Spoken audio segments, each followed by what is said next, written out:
Hi, hello, this is Nandini Priya from 100 Learning Together.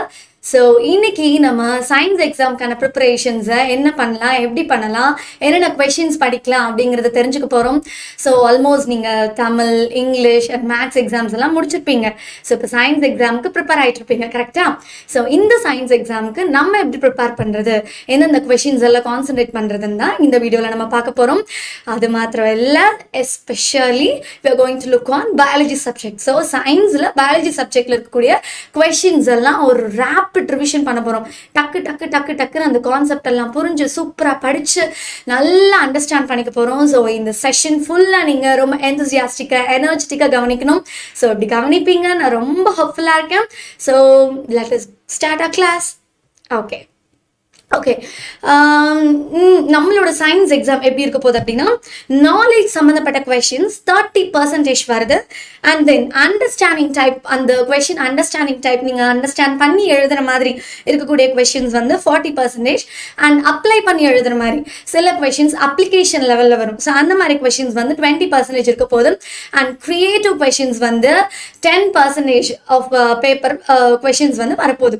So இந்த மாதிரி தான் உங்களுடைய எக்ஸாம் இருக்க போதும். ஸோ இதை பார்க்கும் போதே உங்களுக்கு தோணணும் இல்லையா, நம்ம நல்லா பண்ணணும், நல்லா ப்ரிப்பேர் பண்ணணும் அப்படிங்கிற ஒரு மைண்ட் செட்டுக்கு நீங்கள் வந்துடணும்.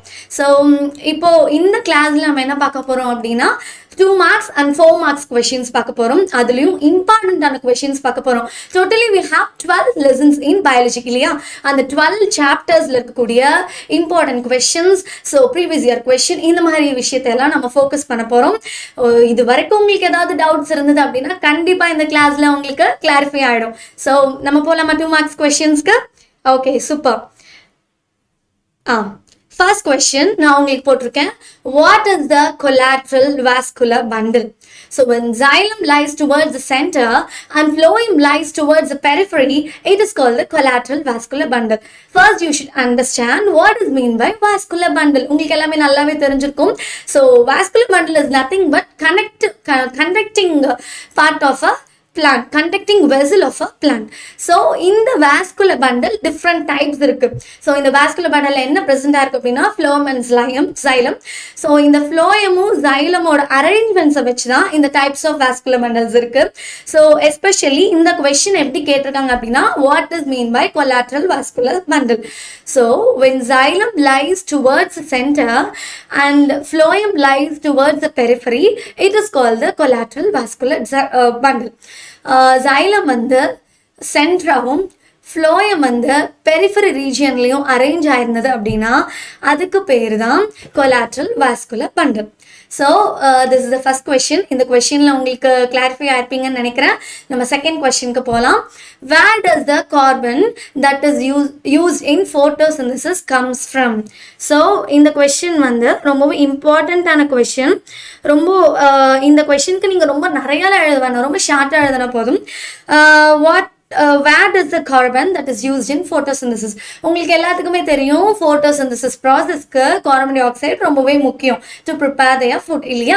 ஸோ அந்த கார்பன் டை ஆக்சைடில் கார்பன் எப்படி கிடைக்குதுன்னு கேட்குறோம். ஸோ கார்பன் எப்படி கிடைக்குது? Simple. The carbon dioxide present in atmosphere. So அட்மாஸ்பியரில் இருக்கக்கூடிய கார்பன் டை ஆக்சைடு தான் பிளான்ட் எடுத்துட்டு தன்னுடைய photosynthesis ப்ராசஸை ப்ராசஸ் பண்ணுது. So this is the second question. And third question. What is the common step in the aerobic and anaerobic pathway? So in the aerobic and anaerobic pathwayல இருக்கக்கூடிய common step என்ன அப்படின்னு கேட்டிருக்காங்க. நீங்கள் நிறைய ஸ்டெப்ஸ் படிச்சிருப்பீங்க இல்லையா. இந்த கொஷனில் என்ன கேட்குறாங்க, what is the common step between aerobic and anaerobic? So அதுக்கு ஒரே வேர்ட் தான் கிளைகோலைசிஸ். ஸோ கிளைகோலைசிஸ் தான் கரெக்டான answer. So glycolysis is the common step in the aerobic and anaerobic pathway இல்லைங்களா. Okay, next question. Name the phenomenon by which carbohydrates are oxidized to release ethyl alcohol. So carbohydrates oxidize ஆகி ethyl alcohol எப்படி release பண்ணுது, அந்த phenomenon-ஓட name என்னன்னு கேட்டிருக்காங்க. What is the name? So it is nothing but fermentation, anaerobic respiration. Without oxygen இருக்கும்போது தான் fermentation நடக்கும். So in fermentation only we will gain the product called ethyl alcohol. So இந்த phenomenon தான் நம்ம carbohydrates வந்து ethyl alcohol convert பண்ணும்போது use பண்றோம். So fermentation is a phenomenon by which carbohydrates are oxidized to release the ethyl alcohol. So இந்த question நல்லா understand பண்ணிக்கோங்க. இது ரொம்பவே இம்பார்ட்டண்ட்டான கொஷின். நான் சொல்கிறதெல்லாம் உங்களுக்கு நல்லா அண்டர்ஸ்டாண்ட் ஆகும்னு நினைக்கிறேன், உங்களுக்கு நல்லா புரியும்னு நினைக்கிறேன். எல்லாரும் நல்லா கவனிங்க, உங்களோட கான்சன்ட்ரேஷனை நல்லா ஃபோக்கஸ் பண்ணுங்க, நல்லா எந்தூசியாஸ்டிக்காக கவனிச்சுட்டு வாங்க. கண்டிப்பாக it will be useful for you to prepare your exams. Okay okay, next question. இப்போ எத்தனாவது கொஷின் நம்ம பார்த்துருக்கோம்? 4 question பார்த்துருக்கோம். 1 2 3 4. So next we are going to see about 5th question. Give the common name of the Hirudinaria granulosa. So இந்த Hirudinaria granulosa ஓட common name என்னன்னு கேட்டிருக்காங்க. It is nothing but Indian cattle leech. So Hirudinaria granulosa ஓட common name என்ன அப்படின்னா Indian cattle leech. So this is the 5th question. And next thing is, how does leech respire? So leech வந்து எப்படி respire பண்ணும், எப்படி மூச்சு விடும் அப்படின்னு உங்களுக்கு புரியுற மாதிரி சொல்லணும்னா எப்படி மூச்சு விடுது அப்படின்னு கேட்டிருக்காங்க இல்லையா? The leech respire through skin. So இது ரொம்ப இம்பார்ட்டண்டான கொஸ்டின் தான். leech நம்ம எப்படி ரெஸ்பயர் பண்ணுறோம்? with the help of lungs இல்லையா? human beings will respire with the help of lungs. அதே மாதிரி லீச் எப்படி ரெஸ்பயர் பண்ணுது அப்படின்னா ஸ்கின் மூலியமாக தான் ரெஸ்பயர் பண்ணுது. So the process is call diffusion. தன்னோட ஸ்கின் மூலியமாகவே அதை ரெஸ்பயர் பண்ணிக்கும். இதுக்குன்னு எந்த ஒரு ஸ்பெஷல் ரெஸ்பிரேட்டரி ஆர்கானும் இல்லை. So you can go through the leech will respire through skin. நல்லா அண்டர்ஸ்டாண்ட் பண்ணிக்கோங்க. இதெல்லாம் ரொம்பவே ஈஸியான கொஷின்ஸ். இந்த கொஷின்ஸ் எல்லாம் பப்ளிக் எக்ஸாமில் வந்துச்சுன்னா ஈஸியாக தட்டி மாஸ் கிளப்பிடலாம் நீங்கள் எக்ஸாம்ஸை இல்லையா? So next 7th question. Write the dental formula of the rabbit. So human மாதிரி ரேபிட்க்கும் பல்லெல்லாம் இருக்கும் இல்லையா? ஸோ அதனுடைய டென்டல் ஃபார்முலா என்னன்னு உங்களுக்கு நான் கேட்டிருக்கேன். என்னவா இருக்கும்? அந்த ஸ்லைடை பார்த்தாவே உங்களுக்கு தெரியும். கரெக்டாக டென்டல் ஃபார்முலா என்ன அப்படின்னா 2033 டிவைடட் பை 1023 அப்படின்னா என்ன?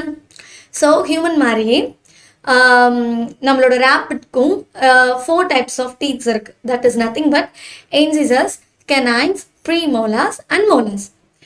மேலே அதாவது ஒவ்வொரு ஈச் குவாட்ரண்ட்டில் இருக்கும் இல்லையா?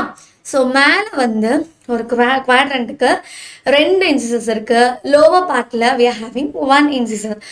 அண்ட் canine வந்து it is totally absent in rabbit. So human மாதிரி ரேபிட்க்கு canine கிடையாது. So canine teeth it will be absent in rabbit.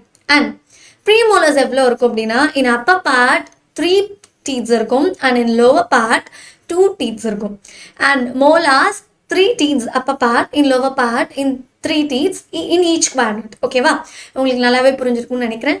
Simply உங்களுக்கு ஒரு வேளை இந்த கொஸ்டின் வருதுன்னு வச்சுக்கோங்களேன், right the dental formula of the rabbit அப்படி கேட்குறாங்கன்னா ஈஸியாக நீங்கள் இந்த ஃபார்முலா மட்டும் அங்கே மென்ஷன் பண்ணால் போதும். வேறு எதுவுமே நீங்கள் மென்ஷன் பண்ண வேணாம். ஈஸியாக யூ கேன் கெட் 2 marks. ரொம்ப சிம்பிளான கொஸ்டின் தான். அண்டர்ஸ்டாண்ட் பண்ணிக்கிட்டீங்கன்னா நல்லாவே இதில் ஆன்சர் பண்ணலாம். ஸோ அடுத்து என்ன கேட்டிருக்கேன்? how many pairs of testes are present in leech? So yeah, how many pairs of testes are present in leech? So in leeches we are having in leeches they are having 11 pairs of testes.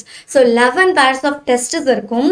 அதுல 1 pair in each segment, 12 to 22 segments.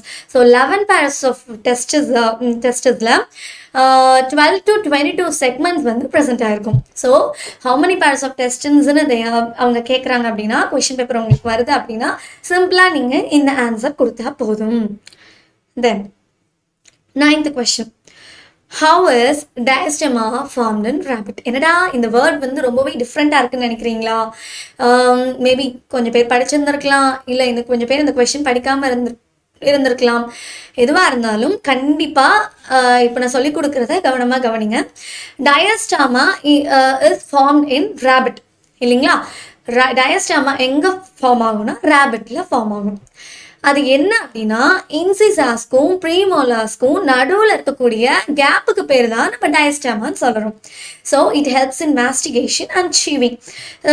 இந்த 2 point மட்டும் நீங்கள் எழுதுங்க, ரொம்ப பெருசாலாம் எதுவும் எழுத வேணாம். டயஸ்டாமா வந்து எதுக்கு நடுவில் இருக்கும்? இன்சிசாஸ்க்கும் ப்ரீமோலாஸ்க்கும் நடுவில் இருக்கும். எதுக்கு யூஸ் ஆகுது?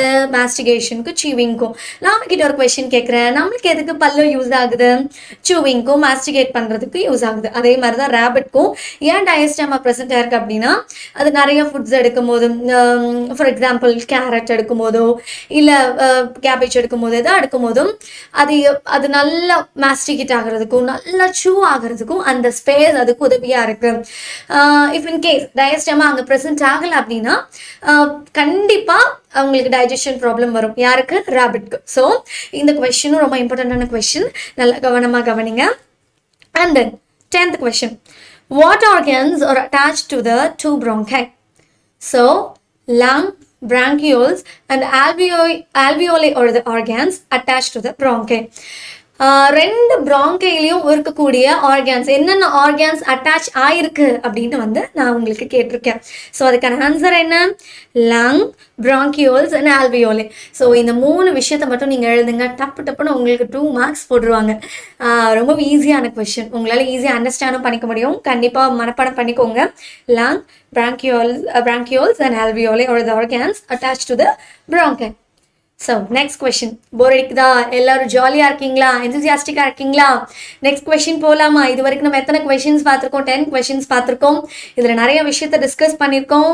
கண்டிப்பாக நோட்ஸ் எதாவது எடுக்கணும்னா கண்டிப்பாக நோட்ஸ் எடுத்து வச்சுக்கோங்க. It will helpful for you to prepare your exams. கவனமாக கவனிங்க. Okay, then 11th question. Which organ acts as suction pump in leech? என்ன ஆர்கன் பார்க்கலாமா? The muscular pharynx found below the buccal cavity acts as the suction pump in leech. It is surrounded by large masses unicellular glands called salivary glands. So the muscular pharynx எது use ஆகுது அப்படின்னா, muscular pharynx தான் லீச்சுக்கு chuck பண்ணுறது use ஆகுது. உங்களுக்கு எல்லாத்துக்குமே தெரியும், leech வந்து பிளட்டை சக் பண்ணும். ஸோ அதனுடைய ஃபுட்டே அதுதான் வச்சுக்கோங்களேன். ஸோ muscular pharynx தான் பக்கல் கேவிட்டிக்கு கீழே இருக்கக்கூடிய muscular pharynx தான் சக் பண்ணுறதுக்கு லீச்சஸ்க்கு ரொம்பவே ஹெல்ப்ஃபுல்லாக இருக்குது. அது சும்மா இல்லை, it is surrounded by large masses and unicellular glands called salivary glands. Are you understanding my words? So இந்த கொஸ்டின் கேட்டால் நீங்கள் இந்த பாயிண்ட் எழுதினாவே உங்களுக்கு போதுமானது. நெக்ஸ்ட் கொஸ்டின் போகலாம். What is the shape of RBC in human blood? ரொம்பவே இம்பார்ட்டண்ட்டான கொஸ்டின், அதே மாதிரி ரொம்பவே ஈஸியான question. You can score very easily in this question. So RBC are biconcave and disc shaped அப்படின்னு போட்டிருக்கேன் இல்லையா? RBC என்ன ஷேப்பில் இருக்கும்? பைகான்கேவ் ஷேப்பில் இருக்கும். And it is disc shaped. What is mean by biconcave and what is mean by disc shape? அதை நீங்கள் ஃபஸ்ட்டு அண்டர்ஸ்டாண்ட் பண்ணிக்கணும் இல்லையா? பைகான்கேவ் எப்படி இருக்கும் அப்படின்னா, ஃபார் எக்ஸாம்பிள் ஒரு குமிழ் மாதிரின்னு வச்சுக்கோங்களேன். ஒரு குமிழ் மாதிரி, ஒரு குழி மாதிரி, ஒரு குமிழ் மாதிரி. So this is nothing but biconcave. And disk shape எப்படி இருக்கும்? இப்படி இருக்கும் இல்லையா? ஸோ இந்த பழைய சிடி எல்லாம் பார்த்துருந்தீங்கன்னா அதுதான் டிஸ்க் ஷேப், வேற ஒன்றும் இல்லை. ஸோ டிஸ்க்லேயே ஒரு பைகான்கேவ் ஷேப் வந்து கம்பைன் ஆயிருந்தா எப்படி இருக்கும் அப்படின்னா அதுக்கு பேர் தான் RBC. ஸோ நல்லா இமேஜின் பண்ணிக்கோங்க. So RBC are biconcave and disc shaped. Okay, next 13th question. Mention the artery which supplies blood to the heart muscle. So heart muscle receive oxygenated blood. ஒத்துக்கிறீங்களா எல்லாரும்? Yeah, definitely heart muscle will receive the oxygenated blood from coronary arteries that originate from the aortic arch. So aortic archல இருந்து coronary artery originate ஆகுது. So அதுதான் நம்மளுடைய oxygenated blood transportationக்கு ரொம்பவே யூஸ்ஃபுல்லாக இருக்கு. 14th question. Name 2-layered protective covering of the human heart. Human heart ஓட covering என்ன? நல்லாவே உங்களுக்கு தெரிஞ்சிருக்கும். இது ரொம்பவே ஈஸியான கொஸ்டின். Pericardium. Pericardium is the 2-layered protective covering of the human heart. So pericardium தான் ஒரு ப்ரொடக்டிவ் கவரிங்காக இருக்குது ஹியூமன் ஹார்ட்டுக்கு. So between the pericardial layer we are having one special fluid. What is mean by that? Yeah, very good. It is pericardial fluid. So, 2-layer protective covering என்னன்னு கேட்டாங்கன்னா you should answer pericardium. Next, 15th question. Define the stimulus. ரொம்பவே இம்பார்ட்டண்டான question. Stimulus நம்மளுடைய nervous system கீழே வருது இல்லையா அந்த question. So the changes in the environmental condition that are detected from by receptors present in the body are called stimulus. The changes in the environmental condition that are detected by receptors present in the body are called stimulus. டக்குன்னு வந்து ஒரு சுடுதண்ணி இருக்கு இல்லையா, அந்த சுடுதண்ணி வந்து நீங்க உங்க கையில கொட்டிட்டீங்க, என்ன ஆகுது திடீர்னு ஆட்டோமேட்டிக்கா யூ வில் ஃபீல் ஹாட் இல்லையா, ஐயோ சுடுதண்ணி கொட்டிடுச்சு அப்படின்னு உங்களுக்கு எரியும் வலிக்கும். ஸோ அந்த சடன் சேஞ்சுக்கு, அந்த sudden what is mean by that, அந்த சடன் அந்த ஃபீலுக்கு காரணமே இந்த ஸ்டிமுலஸ் தான். ஸோ அதுதான் the changes in the environmental condition that are detected by receptors present in the body are called stimulus. So இந்த ஸ்டிமுலஸ் நல்லா அண்டர்ஸ்டாண்ட் பண்ணிக்கோங்க. Next 16th question. What are the structures involved in the protection of the brain? The brain, what are the structures involved in the protection of the brain? So brain protect பண்ணுது, என்ன brain எது protect பண்ணுது அப்படின்னு question இருக்கு இல்லையா. So brain protective இருக்கிறதுக்கு காரணமே 3 connective tissue membrane that is present in the brain. கேட்டாங்கன்னா ஃபர்ஸ்ட் பாயிண்ட் நீங்கள் இதை தான் எழுதணும்.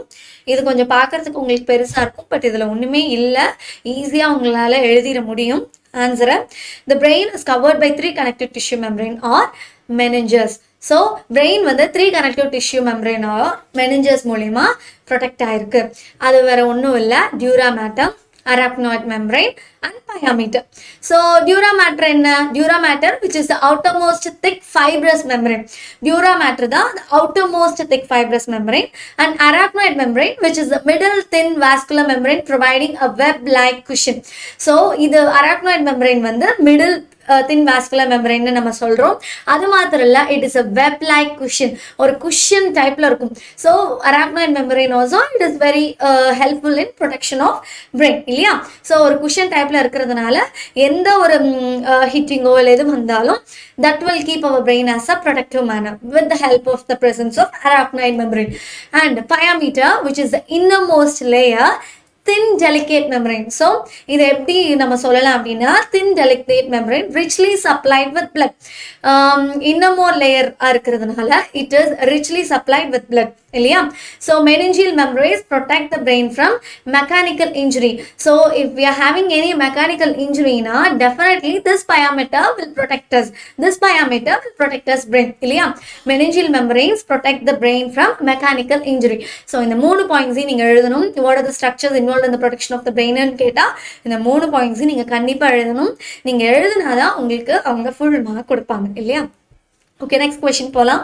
உங்களுக்கு புரியுதுன்னு நினைக்கிறேன், நல்ல கவனமாக கவனிங்க, திருப்பி சொல்கிறேன் ஓகேவா. தென் 17th question. Which acts as a link between the nervous system and the endocrine system? The hypothalamus controls the secretion of hormones from the anterior pituitary gland, and it is important link between the nervous system and endocrine system. ஏன் வந்து எது வந்து nervous systemக்கும் endocrine systemக்கும் ஒரு பெரிய லிங்கா இருக்கு அப்படின்னு சொல்லி question வந்திருக்கு. அது வேற ஒன்றும் இல்லை, hypothalamus. So the hypothalamus controls the secretion of hormones from the anterior pituitary gland. So hormones anterior pituitary glandல இருந்து நம்மளுக்கு செக்ரேட் ஆகக்கூடிய ஹார்மோன்ஸை கண்ட்ரோல் பண்றதுக்கு இந்த hypothalamus ரொம்பவே உதவியா இருக்கு. So it is the link between the nervous system and the endocrine system. So இது ரொம்பவே important question. இதுக்கு ஒரே ஒரு ஆன்சர் தான் இல்லையா, hypothalamus சொல்லிட்டு அதனுடைய ஒரு சின்ன ப்ராசஸை மட்டும் சொல்லிடுங்க. It controls the secretion of hormones from the anterior pituitary gland. நீங்க ரீசெண்டாக நிறைய half-yearly exam, quarterly and revision exams எல்லாம் எழுதிருப்பீங்க இல்லையா. So one of the revision எக்ஸாம்ல இந்த கொஸ்டின் கேட்டிருக்காங்க. Maybe it can come for your public exam also. நல்லா கவனமாக கவனிங்க. Okay, next question. 18th question. Write the name of synthetic auxin. So synthetic auxin oda name எழுத சொல்றாங்க. It is nothing but 2,4-dichlorophenoxyacetic acid is the synthetic hormone. Okay va. இந்த மாதிரி question உங்களுக்கு வருது அப்படின்னா you should write 2,4-dichlorophenoxyacetic acid is the synthetic hormone, synthetic auxin. Okay va. Next question போலாமா. Which hormone promotes the production of male flowers in cucurbits? So எந்த hormone வந்து production of மேல் ஃப்ளவர்ஸ்க்கு இன் காக்குபிட்ஸ்க்கு உதவியா இருக்கு அப்படின்னு கேட்டிருக்காங்க. எந்த ஹார்மோன் மேல் ஃபிளார்ஸ்க்கு உதவியா இருக்கு? Gibberellins. So gibberellins promote the production of the male flower in cucurbits. So அதுக்கு சிங்கிள் ஆன்சர் தான் ஜிபர்லின். ஸோ ஜிபர்லின் எழுதிட்டு நீங்கள் அப்படியே ரிமைனிங் பார்ட்டை you can go through. Gibberellins promote the production of male flowers in cucurbits. And next thing, name the hormones which regulate the water and mineral metabolism in man. So எந்த hormone வந்து water and mineral metabolism in man, அதாவது மனுஷனுக்கு எந்த hormone வந்து water and mineral மெட்டபாலிசத்தை regulate பண்ணுது அப்படின்னு இந்த question இருக்கு இல்லையா. அது வேற ஒன்றும் இல்லை, antidiuretic or vasopressin hormone regulates the water and mineral metabolism in man. So இதில் நீங்கள் முன்னவே படிச்சிருப்பீங்க, நல்லா ரிவைஸ் பண்ணிக்கோங்க. மனுஷனுக்கு இன் மேனுக்கு ஆன்டிடயரட்டிக் அண்ட் வாசோப்ரெசன் ஹார்மோன் தான் வாட்டருக்கும் மினரல் மெட்டபாலிசமுக்கும் பெரும் உதவியாக இருக்குது. ஸோ நெக்ஸ்ட் கொஸ்டின் போகலாம். 21st question. So if one pollen grain produces 2 male gametes, how many pollen grains are needed to fertilize 10 ovules? So இது ஒரு மேத்தமெட்டிக்கல் கொஸ்டின் மாதிரி இருக்கா? கண்டிப்பாக இது ஒரு கிரிட்டிக்கல் திங்கிங் கொஸ்டின் மாதிரி தான் இல்லையா. If one pollen grain produces 2 மேல் கேமெட்ஸ், ஒரு போலன் கிரெயின் 2 மேல் கேமெட்ஸை ப்ரொடியூஸ் பண்ணிச்சு அப்படின்னா how many pollen grains are needed to fertilize 10 ovules அப்படி கேட்டிருக்காங்க. அப்போது நம்மளுக்கு முன்னவே தெரியும், one sperm fuses with egg and forms a diploid zygote. ஒரு sperm fuses with egg and form it is unformed diploid zygote. Diploid zygote or haploid haploid, and then it will be formed as diploid zygote. So 10 pollen grains are needed to fertilize 10 ovules. அப்படின்னா என்ன அர்த்தம்? So ஒரு pollen கிரெயினே போதுமானது ஒரு ஓவிலுக்கு. So ஒரு pollen grain ஒரு ovule சேர்ந்தால் கண்டிப்பாக அங்கே ஃபர்டிலைசேஷன் நடக்கும், ஜைகோட் ஃபார்மேஷன் நடக்கும். ஸோ நம்மளுக்கு ஒன்றுக்கு மேலே தேவைப்படாது. In more cases, in rare cases we are seeing ஒரு இந்த மாதிரி டபுள் ஃபர்டிலைசேஷன் நடக்கிறக்கூடிய சான்சஸ் இருக்கு இல்லையா. So one sperm fuses with egg and forms a diploid zygote. So 10 pollen grains are needed to fertilize 10 ovules. So 10 pollen grains are needed to fertilize the 10 ovules. Okay ma? Next question. Name 2 organisms which reproduce budding. The reproduction சாப்டர்ல வரக்கூடியது இல்லையா. எந்த organism பட்டிங்னால reproduce ஆகுது, இனப்பெருக்கம் செய்யுது அப்படின்னு சொல்லி கேட்குறாங்க. ஸோ பட்டிங் இது ரொம்ப சிம்பிளான ப்ராசஸ் தான். நான் உங்களுக்கு எக்ஸ்பிளைன் பண்ணணும்னா, வீட்டில் வந்து சப்பாத்தி மாவில் பிணைவாங்கல்ல, நீங்கள் என்ன பண்ணுவீங்க, டக்குன்னு சப்பாத்தி மாவு எடுத்து உருட்டுவீங்க, இப்படியெல்லாம் பண்ணுவீங்க. இப்படி பண்ணும்போது வாட் வில் ஹேப்பன், அந்த மீதி இருக்கக்கூடிய அந்த லேயர் வந்து வெளியில் வந்துடும் இல்லையா, அந்த கண்டென்ட் வந்து வெளியில் வரும். அப்போ என்ன ஆகும், கீழேயும் ஒரு கண்டென்ட் இருக்கும், மேலேயும் ஒரு கண்டென்ட் இருக்கும் இல்லையா. ஒரு விஷயத்துலேருந்து இன்னொரு விஷயம் பட் மூலியமா வெளியில் வரதுக்கு பேர் தான். ஒரு விஷயத்துலேருந்து இன்னொரு விஷயம், ஒரு ஆர்கானிசம்ல இருந்து அதே ஆர்கானிசம் இன்னொன்று ரீப்ரொடியூஸ் பண்ணணும்னா, பட்டிங் மூலியமா பண்ணணும்னா, ஈஸ்ட் அண்ட் ஹைட்ரா அந்த ஆர்கானிசம் வந்து பட்டிங் மூலியமா ரீப்ரொடியூஸ் ஆகுது. ஸோ ஈஸ்டும் ஹைட்ராவும் பட்டிங் மூலியமா ரீப்ரொடியூஸ் பண்ணுது. என்ன நடக்கும் அப்படின்னா, தன்னோட பாடியிலிருந்து கொஞ்சம் ஓவர்லேப் ஆகி ஒரு குறிப்பிட்ட ஃபியூ ஹார்ஸ் கழிச்சு அது இன்னொரு ஆர்கானிசமா உருவாகுது, இன்னொரு ஆஃப் ஸ்ப்ரிங்கா உருவாகுது. ஸோ இதுக்கு பேர் தான் பட்டிங்னு நம்ம சொல்றோம். Name 2 organisms which reproduce through budding ன்னு கேட்டா you can answer easily, that is yeast and hydra. So next, 23rd question. What is the enzyme present in acrosome of sperm? இல்லையா, ஸ்பெர்ம்ல இருக்கக்கூடிய என்சைம் என்ன அப்படின்னு சொல்லி கேட்டிருக்கிறாங்க. ஸோ ஸ்பெர்ம்ல இருக்கக்கூடிய என்சைம் என்ன அப்படின்னா, hyaluronidase, an enzyme that helps the sperm to enter the ovum during fertilization. இந்த hyaluronidase வந்து பெருசா மோட்டிலிட்டிக்கு ரொம்பவே ஹெல்ப்ஃபுல்லா இருக்கு. ஸோ மோட்டிலிட்டி, ஸ்பெர்ம் மோட்டிலிட்டின்னு சொல்லுவாங்க இல்லையா, ஸ்பெர்ம் மூவ்மெண்ட் ஃபாஸ்ட்டாக மூவ் பண்ணுறதுக்கு, ஈஸியாக எக்கை வந்து ரீச் பண்ணுறதுக்கு, எக்குக்குள்ளே பெனட்ரேட் ஆகிறதுக்கு, ஃபர்டிலைசேஷன் நடக்கிறதுக்கு எந்த என்சைம் யூஸ் ஆகுது அப்படின்னா ஹயாலுரோனிடேஸ். ஸோ இந்த என்சைம் தான் will help the sperm to enter the ovum during fertilization. It has a good capacity for movement இல்லையா. ஸோ இதுதான் நீங்கள் ஆன்சர் பண்ணணும். Then name the conditions when both the alleles are identical. 2 அலல்ஸும் ஐடென்டிக்கலாக இருந்தது, ஒரே மாதிரி இருக்கு, அதோட கேரக்டர்ஸ் ஒரே மாதிரி இருக்கு அப்படின்னா அதுக்கு பேர் என்ன அப்படின்னு சொல்லி கொஸ்டின்ஸ் இருக்கு இல்லையா. Homozygous is the condition when both the alleles are identical. So homozygous condition தான் ரெண்டு alleles ஒரே மாதிரி இருக்கு அப்படின்னா homozygous condition நம்ம சொல்லுவோம். இது ஒரு simple answer. Homozygous is the condition when both the alleles are identical. Next question. What is the name given to the segments of DNA which are responsible for the inheritance of a particular character? What is the name to the segment of DNA? நல்ல question கவனிங்க. What is the name given to the segment of DNA which are responsible for the inheritance of a particular character? ஒரு inheritance ஒரு particular கேரக்டரா inherit ஆகிறதுக்கு ஒரு segment of டிஎன்ஏல இருக்கக்கூடிய segment என்னன்னு கேட்டிருக்காங்க. What is the name for that segment that is present in DNA அப்படின்னு கேட்டிருக்காங்க. என்ன கொஸ்டின், என்ன answer? It's nothing but jeans. Gene is the name given to the segment of DNA which are responsible for the inheritance of a particular character. ஒரு particular character உருவாகணும்னா அதுக்கு தேவைப்படக்கூடியது என்னது? Gene. So that gene it is present in DNA as a segment. So DNAல இருக்கக்கூடிய each and every segmentக்கு பேர் தான் நம்ம genes ன்னு சொல்றோம். That is responsible for the inheriting character. So inheritance of a particular character. ஓகேவா? For example உங்க ஐ வந்து black colour ஆகணுமா, ஜீன் வில் ஹெல்ப். உங்களுக்கு இந்த மாதிரி ஜீன் சொல்றாங்க இல்லையா, ஜீன் மூலியமா நம்மளுக்கு டயபெட்டிக் வரும். அப்புறம் அந்த நம்மளுடைய ஐ கலர், நம்மளுடைய டால்னஸ், நம்மளுடைய டாமினன்ட் கேரக்டர்ஸ், ரெசசிவ் கேரக்டர்ஸ், இது எல்லாத்துக்குமே இந்த ஜீன்ஸ் ரொம்பவே காரணம். That is present in the segment of DNA. இதுவும் ரொம்ப இம்பார்ட்டண்ட்டான கொஸ்டின் தான். ஸோ இது ஹெரிடிட்டி லெசனில் நீங்கள் பார்ப்பீங்க. நல்லாவே கவனமாக கவனிங்க. கண்டிப்பாக இந்த கொஸ்டின் கேட்கறதுக்கான வாய்ப்புகள் இருக்கு. இது ஒரு ப்ரீவியஸ் இயரான கொஸ்டின். So next, which organism is considered to be the fossil bird? Fossil, which organism is considered to be a fossil bird? Fossil bird, எந்த organism fossil bird அப்படின்னு நம்ம சொல்றோம் அப்படின்னு கொஸ்டின் இருக்கு. So fossil bird is nothing but Archaeopteryx. So Archaeopteryx, it is a link between the reptile and bird. உங்களுக்கு நல்லாவே தெரியும், அது ரெப்டைலுக்கும் பேர்டுக்கும் ஒரு லிங்கா இருக்கக்கூடிய ஆர்கானிசம் தான். அதை நம்ம பேர்டுன்னு சொல்ல முடியாது, அதை நம்ம ரெப்டைல்னு சொல்ல முடியாது. ஸோ அதை வந்து நம்ம லிங்க் ஆர்கானிசம்னு சொல்றோம். எதுக்கு? பேர்டுக்கும் ரெப்டைலுக்கும். அதையும் நம்ம ஃபாசில்னு சொல்றோம். ஏன் அப்படின்னா ஆர்கியோப்டெராக்ஸை நம்மளுடைய சயின்டிஸ்ட் கண்டுபிடிச்சிருக்காங்க, அதனுடைய ஃபாசிலை கண்டுபிடிச்சிருக்காங்க. ஸோ அதனால தான் அது ஃபாசில் பேர்டுன்னு சொல்றோம். So fossil bird is nothing but archaeopteryx. இது ஒரு சிங்கிள் ஆன்சர். இந்த வேர்ட் வந்து உங்களுக்கு டிஃப்ரெண்டா இருக்கலாம், இந்த ஸ்பெல்லிங் வந்து உங்களுக்கு டிஃப்ரெண்டா இருக்கலாம். பட் நீங்க இந்த ஸ்பெல்லிங்கை கண்டிப்பா மனப்பாடம் பண்ணி தான் ஆகணும்.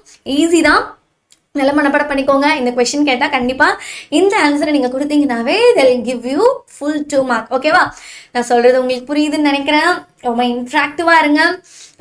கண்டிப்பாக நம்ம இன்னைக்கு ப்ரிப்பேர் பண்ணுறது கண்டிப்பாக நம்மளுடைய எக்ஸாம்ஸ்க்கு ரொம்பவே யூஸ்ஃபுல்லாக இருக்கும். இதெல்லாம் ஒரு சின்ன சின்ன டாக்டிக்ஸ். இந்த டாக்டிக்ஸை கண்டிப்பாக புரிஞ்சுக்கோங்க.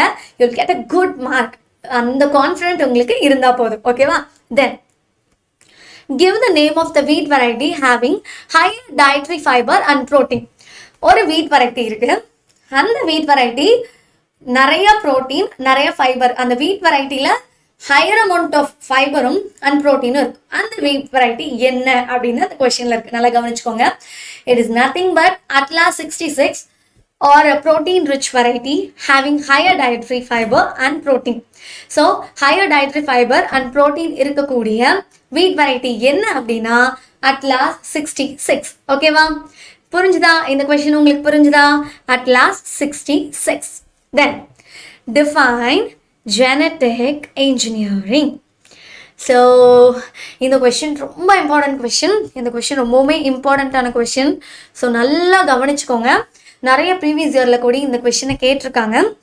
So genetic engineering is the manipulation or transfer of genes from one organism to another organism to create a new DNA called recombinant DNA.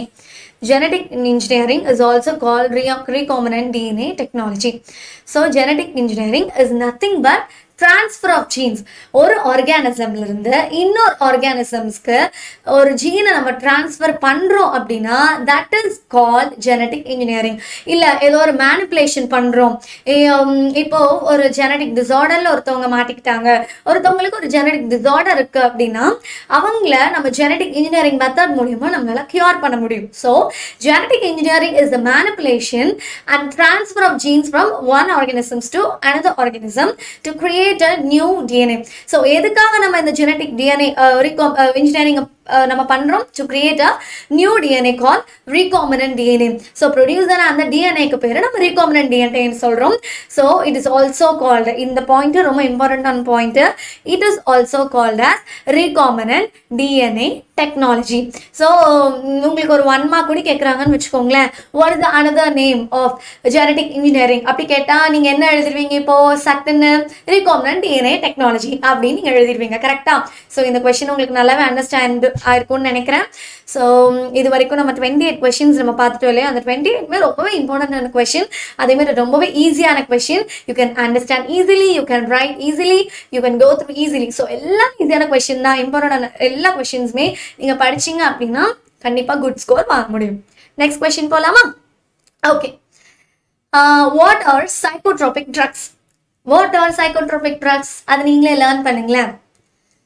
உங்களுக்கு ஒரு 30 செகண்ட்ஸ் டைம் தரேன், நீங்களே லேர்ன் பண்ணுங்க. Okay, yeah okay. The drug which act on the brain and alter the behaviour, consciousness, power of thinking, perception are call psychotropic drugs. இல்லையா? ஒரு drug பிரெயினோட பிஹேவியரை alter பண்ணோம் அப்படின்னா, கான்ஷியஸை alter பண்ணோம் அப்படின்னா, திங்கிங் ஆல்டர் பண்ணோம் அப்படின்னா, பர்செப்ஷனை மாற்றோம் அப்படின்னா அதுக்கு பேர் தான் சைக்கோட்ரோபிக் ட்ரக்ஸ் அப்படின்னு சொல்கிறோம்.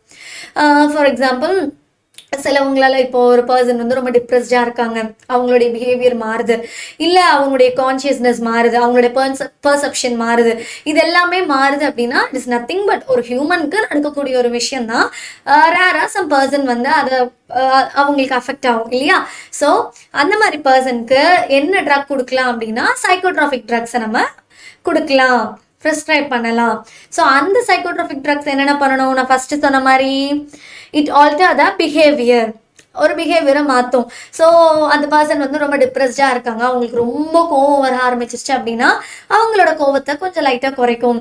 ஸோ அவங்களோட பிஹேவியரை மாற்றும், அவங்களோட டென்ஷனை மாற்றும், அவங்களோட டிப்ரெஷனை மாற்றும். அண்ட் தென் கான்ஷியஸ்னஸ், நம்மளுடைய கான்ஷியஸ்னஸ் வந்து சிதறது, நம்மளுடைய கான்ஷியஸ்னஸ் வந்து ஒரே இதாக இல்லை அப்படின்னா, அந்த ப்ராப்ளம் இருக்குது அப்படின்னா இந்த ட்ரக்கை நம்ம யூஸ் பண்ணலாம். பவர் ஆஃப் திங்கிங், நம்மளுடைய thinking capacity it will increase, and the perception also it will be changed by the help of psychotropic drugs, and they are also called mood altering drugs. So இதே மாதிரி தான் நான் சொன்ன மாதிரி தான், previous கொஸ்டினுக்கு நான் சொன்ன மாதிரி தான் 1 மார்க்ல உங்களுக்கு வருது.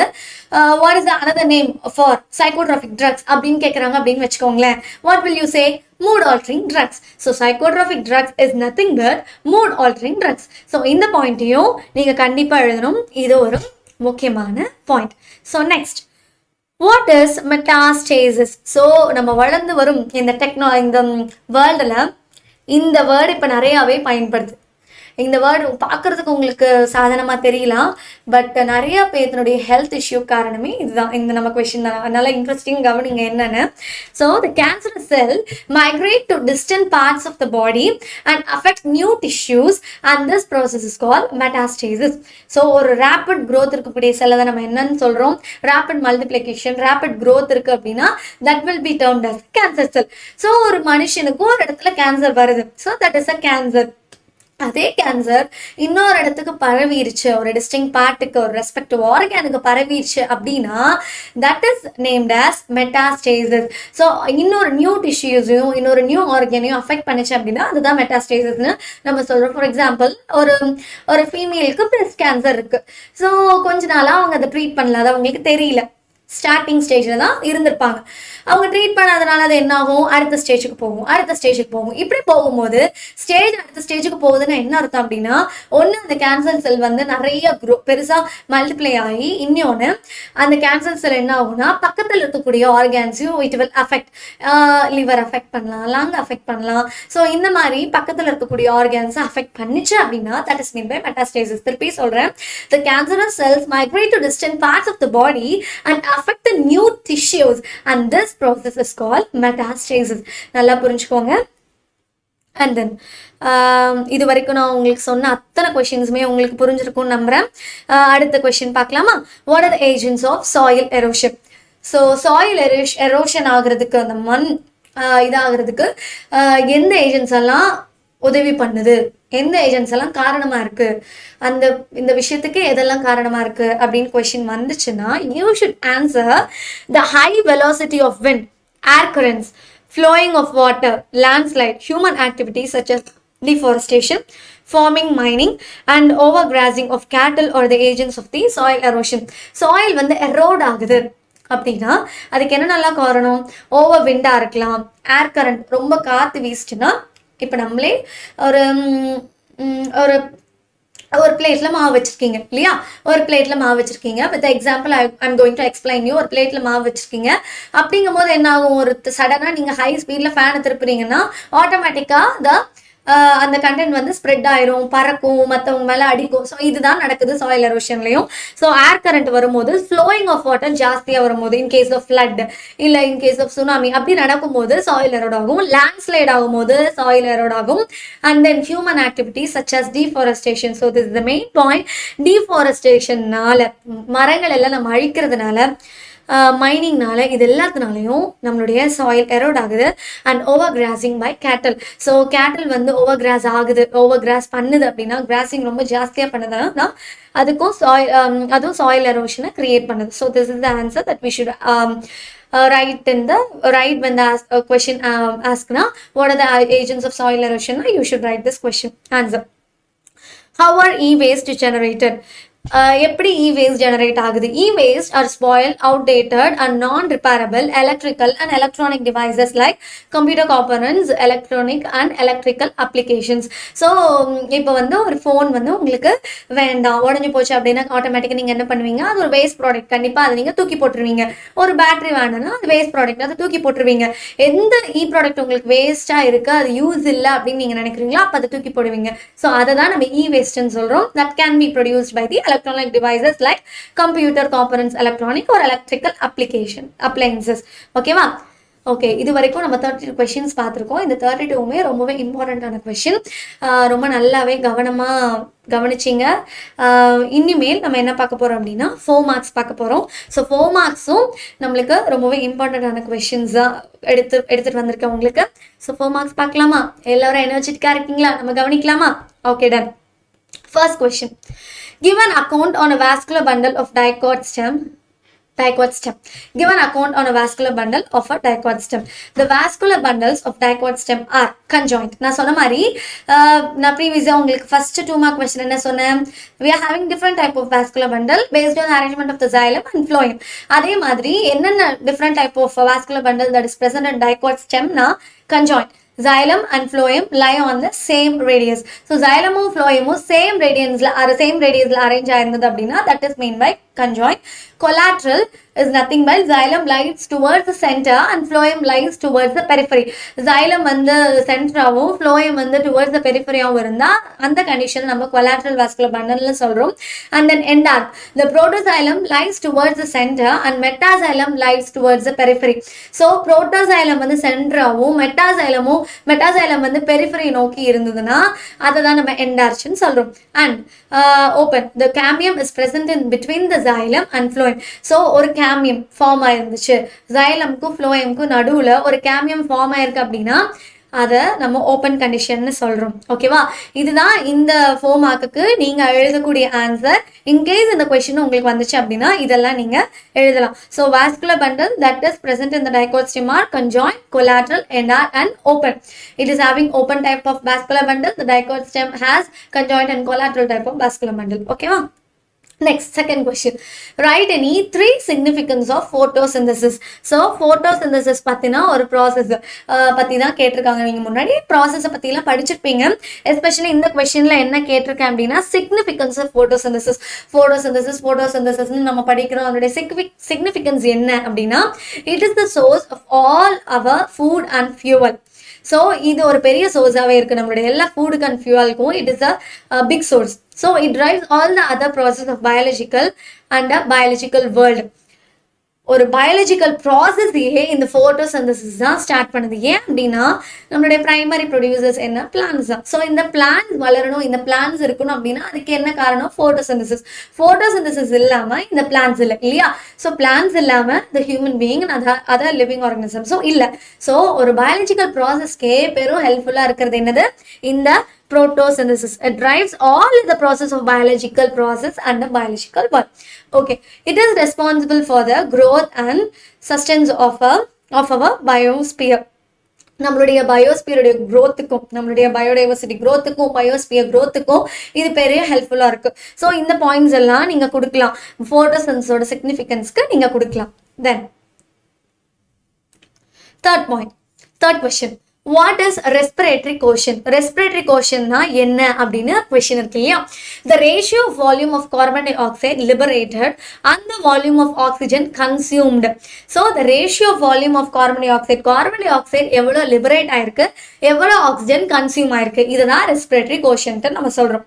respiratory quotientனா நீங்க நம்ம பெருசால நினைச்சுக்க வேணாம். அந்த ஃபார்முலா பார்த்தல நீங்க பயந்துக்க வேணாம். இது ஒரு சிம்பிள் ஃபார்முலா. நான் சொன்னது போல கார்பன் டை ஆக்சைடு எவ்வளோ லிபரேட் பண்ணியிருக்கோம். இப்போ நம்ம மூச்சு விடுறோம் இல்லையா? எவ்வளோ கார்பன் டை ஆக்சைடை நம்ம வெளியில் விட்டுருக்கோம். அப்புறம் விட்டதுக்கு அப்புறமும் எவ்வளோ ஆக்சிஜனை நம்ம கன்சியூம் பண்ணியிருக்கோம். ஸோ இந்த ரேட்டுக்கு பேர் தான் என்னன்னு சொல்கிறோம்? நம்ம ரெஸ்பிரேட்டரி கோஷன் சொல்கிறோம். The ratio of volume of carbon dioxide liberated அந்த volume of oxygen consume during respiration. ரெஸ்பயட்டமில் இந்த ப்ராசஸ் நடக்கிறதுக்கு பேர் தான் ரெஸ்பிரேட்டரி கோஷன்ட்னு சொல்கிறோம். So RQ is equal to volume of CO2 liberated divided by volume of O2 consume. So இந்த question கேட்டாங்க அப்படின்னா இது எழுதினாவே போதுமானது. ரெஸ்பிரேட்டரி கோஷன் கேட்டால் கண்டிப்பாக நீங்கள் இந்த ஆன்சரை பண்ணி தான் ஆகணும். இது ரொம்பவே ஈஸியான விஷயம். இந்த ஃபார்முலாவை நல்லா மனப்பாடம் பண்ணிக்கோங்க. இது ரொம்பவே ஈஸியான formula. You can understand easily. சரியா? நெக்ஸ்ட் கொஸ்டின் போகலாமா? Okay done. What are the rings of cartilages found in trachea of rabbit? So ரேபிட்டோட ட்ரக்கியால என்ன மாதிரியான எந்த ரிங்ஸ் ஆஃப் கார்டிலேஜ் வந்து ப்ரெசென்ட் ஆயிருக்கு ஃபவுண்ட் அப்படின்னு சொல்லி கொஸ்டின் இருக்கு. The wall of larynx, which serves as a voice box, is supported by 4 cartilaginous plates. When the air passes the vocal cord, it vibrates, resulting in sound protection. So, why are the rings of cartilages found in trachea of rabbit? ஏன் வந்து rings of cartilages வந்து trachea of rabbitல இருக்குது, present ஆயிருக்கு அப்படின்னா ஏன்? ஒரு simple question. So அதுக்கும் ஒரு சிம்பிளான ஆன்சர் நம்ம வச்சுருக்கோம். ஏன் அப்படின்னா the wall of larynx which serves as a voice box இல்லையா? இந்த வால் ஆஃப் லாரிங்ஸ் தான் ரேபிட்டினுடைய வாய்ஸ்க்கு சவுண்டுக்கும் பெரும் உதவியாக இருக்குது. ஸோ அந்த லாரிங்ஸ் வந்து எதனால சரௌண்ட் ஆயிருக்கு? அந்த லாரிங்ஸ் வந்து எதால் சப்போர்ட் ஆயிருக்குன்னா 4 கார்டிலேஜினஸ் பிளேட்ஸ்னால சப்போர்ட் ஆயிருக்கு. ஸோ அந்த ரேபிட்டினுடைய வாய்ஸ்க்கு இந்த கார்டிலேஜினஸ் பிளேட்ஸ் வந்து ரொம்பவே ஹெல்ப்ஃபுல்லாக இருக்குது. அது மாத்திரம் இல்லை, when the air passes the vocal cord it vibrates resulting in sound production. ஏர் வந்து ரேபிட்குள்ள ரெஸ்பயர் ஆகும்போது, ஏர் பாஸ் ஆகும்போது, அந்த vocal cord attach பண்ணும்போது it creates some vibrates and it will be used to produce the sound in rabbits. So இந்த question வந்தா இந்த ஆன்சரை நீங்க பண்ணலாம். Why are the rings of cartilages ஏன் present ஆயிருக்கு? இதுக்கு தான். ஓகேவா? நல்லா கவனிங்க. Next, list out the parasitic adaptations in the leech. லீச்சினுடைய parasitic adaptation என்ன? லீச் வந்து உங்களுக்கு எல்லாமே தெரியும். that is a kind of parasite organism. அதனுடைய அடாப்டேஷனுக்கு வந்து எது யூஸ் ஆகுது, என்னென்ன அடாப்டேஷன்ஸ்லாம் அது கேரி அவுட் பண்ணுது. ஸோ அடாப்டேஷனுங்கிறோம். அது என்னதான் பண்ணுது அப்படிங்கிறத இந்த கொஸ்டினே.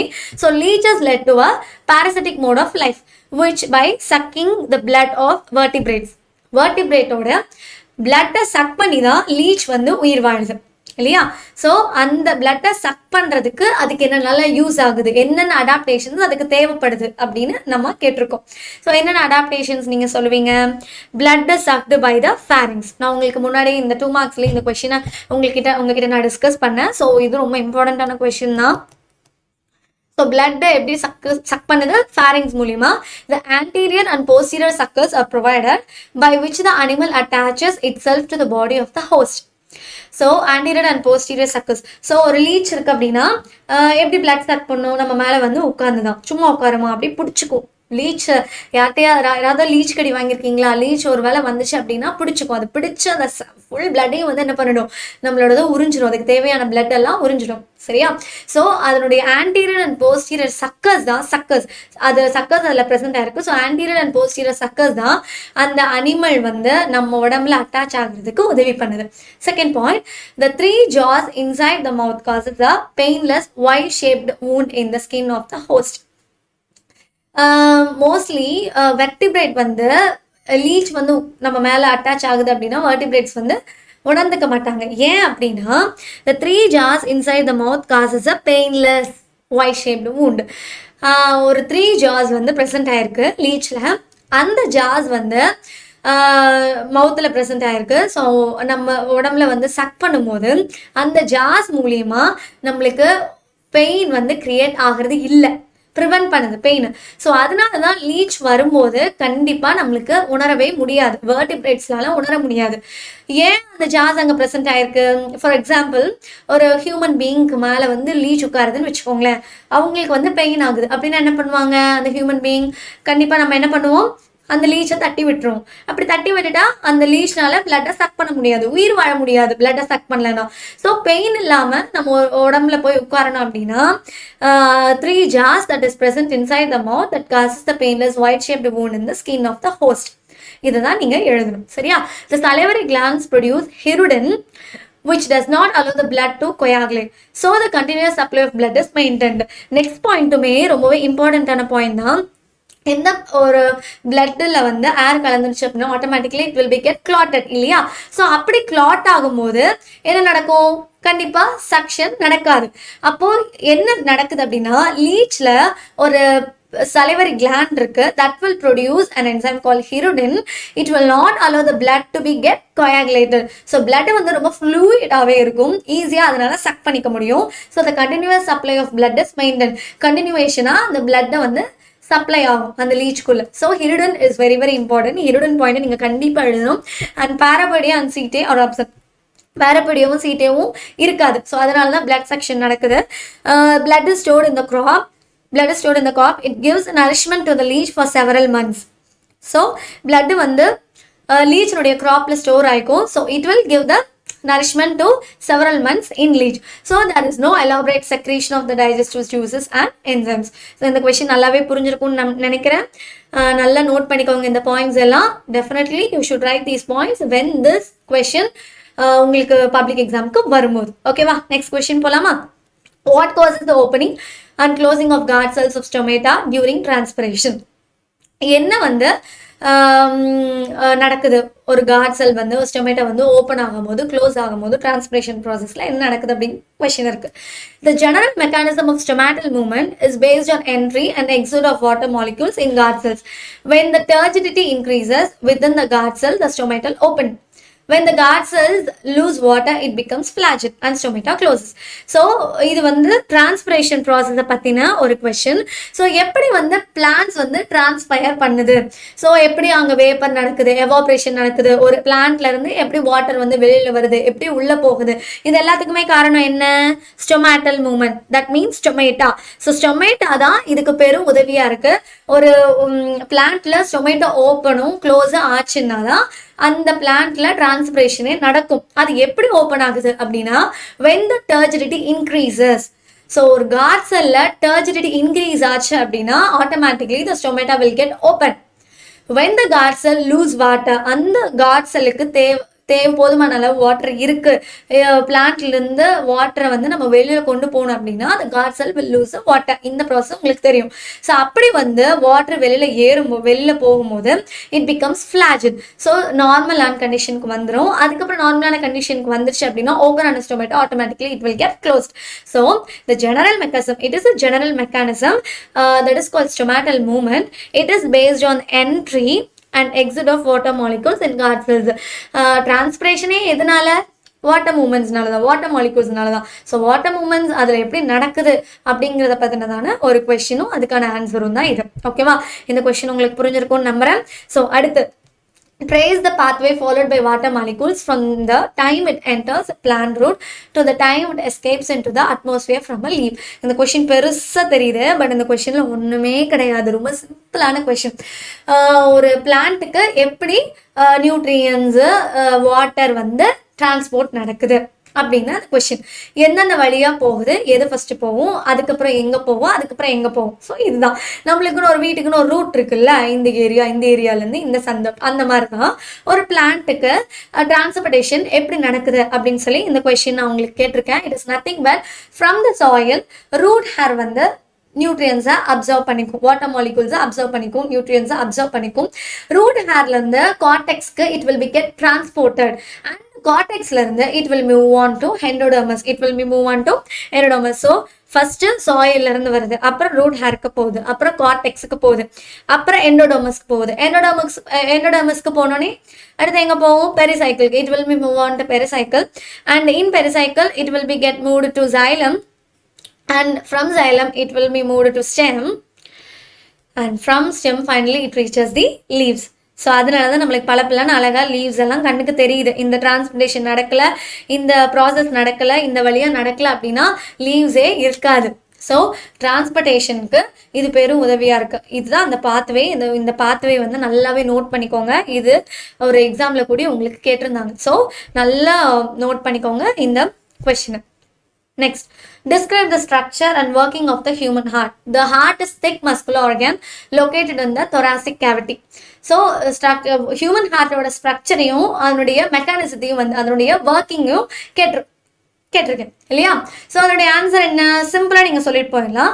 த heart is thick muscular organ located in the thoracic cavity. So இது ஹார்ட் வந்து ஒரு thick muscular organ that is located in the thoracic cavity. Thoracic கேவிட்டியில் தான் ப்ரெசென்ட் ஆயிருக்கு நம்ம ஹார்ட். அது எப்படி இருக்கு? திக் மஸ்குலர் ஆர்கனாக இருக்கு. So it is covered by a 2 layered sac called pericardium. So உங்களுக்கு ப்ரீவியஸாக 2 மார்க்ஸில் கூட நம்ம இந்த கொஸ்டினை டிஸ்கஸ் பண்ணோம். அதனுடைய லேயர்ஸ் என்ன, அந்த லேயர்ஸோட பேர் என்ன அப்படின்னு. அதே மாதிரி தான் it is covered by 2 layered sac called pericardium. So இதனுடைய லேயருக்கு பேர் பெரிகார்டியம். அப்படிதான் ஹார்ட் உருவாயிருக்கு. The heart is 4 chambered with 2 auricles and 2 ventricles. நம்மளோட human heart especially it is called as a 4 chambered. And இது 2 auricles and 2 ventricles. 2 auricles 2 ventricles இருக்கிறதுனால தான் நம்ம 4 chamber heartன்னு சொல்றோம்.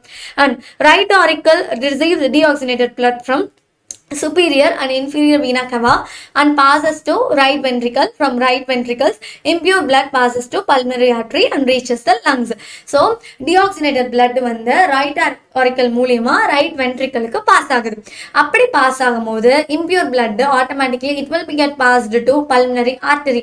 deoxygenated pulmonary artery ல இருந்து டைரக்டா it will reach lungs. lungsல இருந்து again oxygenated blood வந்து நம்மளுக்கு பாஸ் ஆகும். So this is the mechanism, working mechanism that is happening in the human heart and this is structure. நீங்க இவ்வளவு எழுதினாவே போதும் 4 mark questionக்கு. And then what are the heart sounds, how they are produced? நம்ம heart மேலே கை வச்சாவே ஒரு sound கேட்கும் இல்லையா? லப் dub tick tick ஒரு sound கேட்கும் இல்லையா? அது வேற ஒன்றும் இல்லை, லப் அண்ட் டப் ஒரு சவுண்ட்ஸ் ஆஃப் த ஹார்ட். இந்த லப்பும் டப்பும் என்ன, இந்த லப் டப் எப்படி ப்ரொடியூஸ் ஆகுது அப்படிங்கிறத இந்த question. The lub sound is produced by the ventricle contraction. Ventricle contraction மூலியமா லப் சவுண்ட் கிடைக்குது. It arises due to closing of the mitral and tricuspid valve. First என்ன சொன்னேன்? வென்ட்ரிக்கல் கான்ட்ராக்ஷனால. இந்த வென்ட்ரிக்கல் கான்ட்ராக்ஷன் எப்படி நடக்குது? மிட்ரலும் ட்ரைகஸ்பிட் வாலும் க்ளோஸ் ஆகும்போது, டப்புன்னு க்ளோஸ் ஆகும்போது நம்மளுக்கு லப்னு ஒரு சவுண்ட் கேட்குது. அப்புறம் the dub is produced by ventricular diastole. This arises due to the closing of the semilunar valves of 2 auricles. So semilunar valves நுடைய க்ளோசிங் பார்ட் நடக்கும்போது தான் டப் சவுண்ட் நம்மளுக்கு வருது. ஸோ லப்பும் டப்பும் இப்படி தான் அதனுடைய சவுண்ட் இப்படி தான் நம்மளுக்கு ப்ரொடியூஸ் ஆகுது. ஒரு ஹியூமன் ஹேர் 11 டவுட் சவுண்டை இப்படி தான் ப்ரொடியூஸ் பண்ணுது. ஸோ நீங்கள் நல்லாவே தெரிஞ்சுக்கலாம். இந்த கொஷனுக்கான ஆன்சர் நல்லா கவனமாக கவனிங்க, நல்லா நோட் பண்ணி வச்சுக்கோங்க, கண்டிப்பாக எக்ஸாமுக்கு எழுதுங்க. And then what is mean by voluntary and involuntary action? Action இருக்குது, அதில் voluntary involuntary 2 type of action இருக்குது. அப்படின்னா என்ன அப்படின்னா இந்த ஆன்சரில் பார்க்க போகிறோம். So voluntary action it is controlled by cerebrum. Voluntary action it is controlled by cerebrum and involuntary action வந்து controlled by medulla oblongata. First voluntary ஆக்ஷன்னா என்னன்னு உங்களுக்கு சொல்லிடுறேன். இப்போ நம்மளுக்கு தண்ணி வேணும் அப்படின்னு என்ன பண்ணுவோம், வாலண்டியராக நம்ம போய் ஒரு வாட்டர் பாட்டில் எடுத்து தண்ணி குடிப்போம், அதுதான் வாலண்டரி ஆக்ஷன். இப்போ நம்மளுக்கு இன்வாலண்டரி ஆக்ஷன் என்ன அப்படின்னா நம்ம உடம்புல நடக்கக்கூடிய இன்வாலண்டரி ஆக்ஷன், ஹார்ட் வந்து எல்லாம் க்ளோஸ் ஆகி ஓப்பன் ஆகுறது, தட் மீன் நம்மளோட உடம்புல இருக்கக்கூடிய ப்ராசஸ், இன்டைரக்ட் ப்ராசஸ் தான் நம்ம இன்வாலண்டரி ஆக்ஷன் நம்ம சொல்கிறோம். அதுக்கப்புறம் under conscious control based on our needs, நம்மளுடைய நீட்ஸ்க்கு நான் சொன்ன மாதிரி நம்மளோட நீட்ஸுக்கு தேவைப்படக்கூடிய விஷயத்த நம்ம செய்யறதுக்கு பேர் தான், சடனாக நம்ம செய்யறதுக்கு பேர் தான் அது voluntary action. Not under conscious control. ஏன் உங்களுக்கு பிளட் டிரான்ஸ்போர்ட் ஆகுது, ஏன் உங்களோட ஹார்ட் துடிக்குது, இந்த மாதிரி கொஸ்டின்லாம் கேட்டவங்களால ஆன்சர் பண்ண முடியுமா? ஸோ அதெல்லாமே நம்மளுக்கு தெரியாது, நம்மளுக்கு தெரிஞ்ச நடக்கிறதுல தானவே நடக்குது நம்ம உடம்புக்குள்ள. ஸோ அதை தான் நம்ம இன்வாலண்டரி ஆக்ஷன் சொல்கிறோம். For example writing and speaking and heart beat, breathing and digestion. சரியா, இதெல்லாம் தான் எக்ஸாம்பிள், இதை நீங்கள் சொன்னாவே போதும். Next, bring out any 2 physiological activities of abscisic acid. Abscisic acid னுடைய 2 physiological activity, that means functions are கேட்டிருக்கேன். So the 2 physiological activities of abscisic acid are during water stress and drought condition abscisic acid causes stomatal closure. ஒரு ட்ராட் கண்டிஷன்லையோ இல்லை water ஸ்ட்ரெஸ்லையோ இருக்கும்போது stomatal closure நடக்குது. ப்ரீவியஸாக நம்ம ஒரு question discuss பண்ணோம் இல்லையா, ஏன் ஸ்டொமேட்டல் மூமெண்ட் அங்கே க்ளோஸ் ஆகணும், ஸ்டொமேட்டா க்ளோஸ் ஆகணும் அப்படின்னா ஸ்டொமேட்டோ ஓப்பனில் இருந்தால் ஆட்டோமேட்டிக்காக பிளான்ட்ல இருக்கக்கூடிய வாட்டர் வந்து எவாப்ரேட் ஆகி போயிடும். ஸோ அது நடக்கக்கூடாது. ட்ராட் கண்டிஷனில் எவாப்ரேட் போயிடுச்சுன்னா அந்த லீஃப்னால அந்த பிளான்ட்னால உயிர் வாழ முடியாது. ஸோ அந்த கண்டிஷனில் தான் ஸ்டொமேட்டல் க்ளோஷர் மூவ்மெண்ட் நடக்குது. ஸோ இந்த ஸ்டொமேட்டல் க்ளோஷருக்கு எது உதவி செய்யுது, ஆப்சிசிக் ஆசிட் பெரும் உதவியாக இருக்கு. So abscisic acid induces bud dormancy towards approach of winter in trees like birch. So bud டார்மன்சிக்கு பெரும் உதவியாக இருக்குது, பட் டார்மன்சியை இன்டியூஸ் பண்ணுது. Next 11th question. What will you do to prevent leaf fall and fruit drop in plants? Support your answer with reason. இது ஒரு critical thinking question மாதிரி தான் இருக்கு இல்லையா. ஏன் வந்து எதனால, அதாவது ஒரு ஃப்ரூட், ஒரு லீஃபோ இல்லை ஃப்ரூட்டோ ட்ராப் ஆகும்போது என்ன நடக்குது, ஏன் அது நடக்குது அப்படிங்கிற மாதிரி கொஸ்டின் தான். Very chill deposition on leaves and fruits cause the drop in plants and protect the tree from frost, providing an overhead cover. So in very chill deposition on leaves and fruit cause the drop in plants. So ஒரு சில் deposition நடக்கும்போது ஒரு winter சமயத்தில் கண்டிப்பாக leaves வந்து drop ஆகுது. So it will protect the tree from frost providing an and overhead cover. இது next point என்னன்னா, the plant hormone ethylene controls fruit ripening. So fruit ரைப்பனிங்கை வந்து கண்ட்ரோல் பண்ணுது பிளான்ட் ஹார்மோன். ஃப்ளார் வெல்டிங்கை control பண்ணுது leaf fall by stimulating the conversion of starch and acids to sugar. So ஸ்டார்ச்சையும் ஆசிட்ஸையும் சுகரை கன்வெர்ட் பண்ணும்போது லீஃபால் ஸ்டிமுலேட் பண்ணுது. சரியா, ஸோ இதுதான் நீங்கள் எழுதணும். இந்த கொஷினும் ரொம்பவே இம்பார்ட்டண்ட்டான கொஷின். ஸோ நல்லா கவனமாக கவனிங்க. And then 12th question. What will happen if you cut planaria into small fragments? So இதுவும் ஒரு கிரிட்டிக்கல் திங்கிங் கொஷின் தான். நான் சொன்ன மாதிரி அப்ளிகேஷன் டைப்பில் இருக்குது இந்த கொஷின். ஒரு பிளேனேரியாவை நீங்கள் 2ஆக கட் பண்ணுறீங்க, என்ன நடக்கும் பிளேனேரியாவை 2ஆக கட் பண்ணால் அப்படின்னு கொஷின் இருக்குது. Each fragment will develop into a new individual by a specialised mass of a cell. எல்லா ஃப்ராக்மெண்ட்டுமே நம்ம உடம்புல இருக்கக்கூடிய எல்லா ஃப்ராக்மெண்ட்டுமே, not in human being, in planaria also, எல்லா ஃப்ராக்மெண்ட்டுமே ஒரு நியூ இண்டிவிஜுவல் மாஸ் ஆஃப் செல்னால தான் உருவாகுது. ஸோ இதை வந்து ஆட்டோமேட்டிக்காக நேச்சுரலாகவே நடக்குது இல்லையா.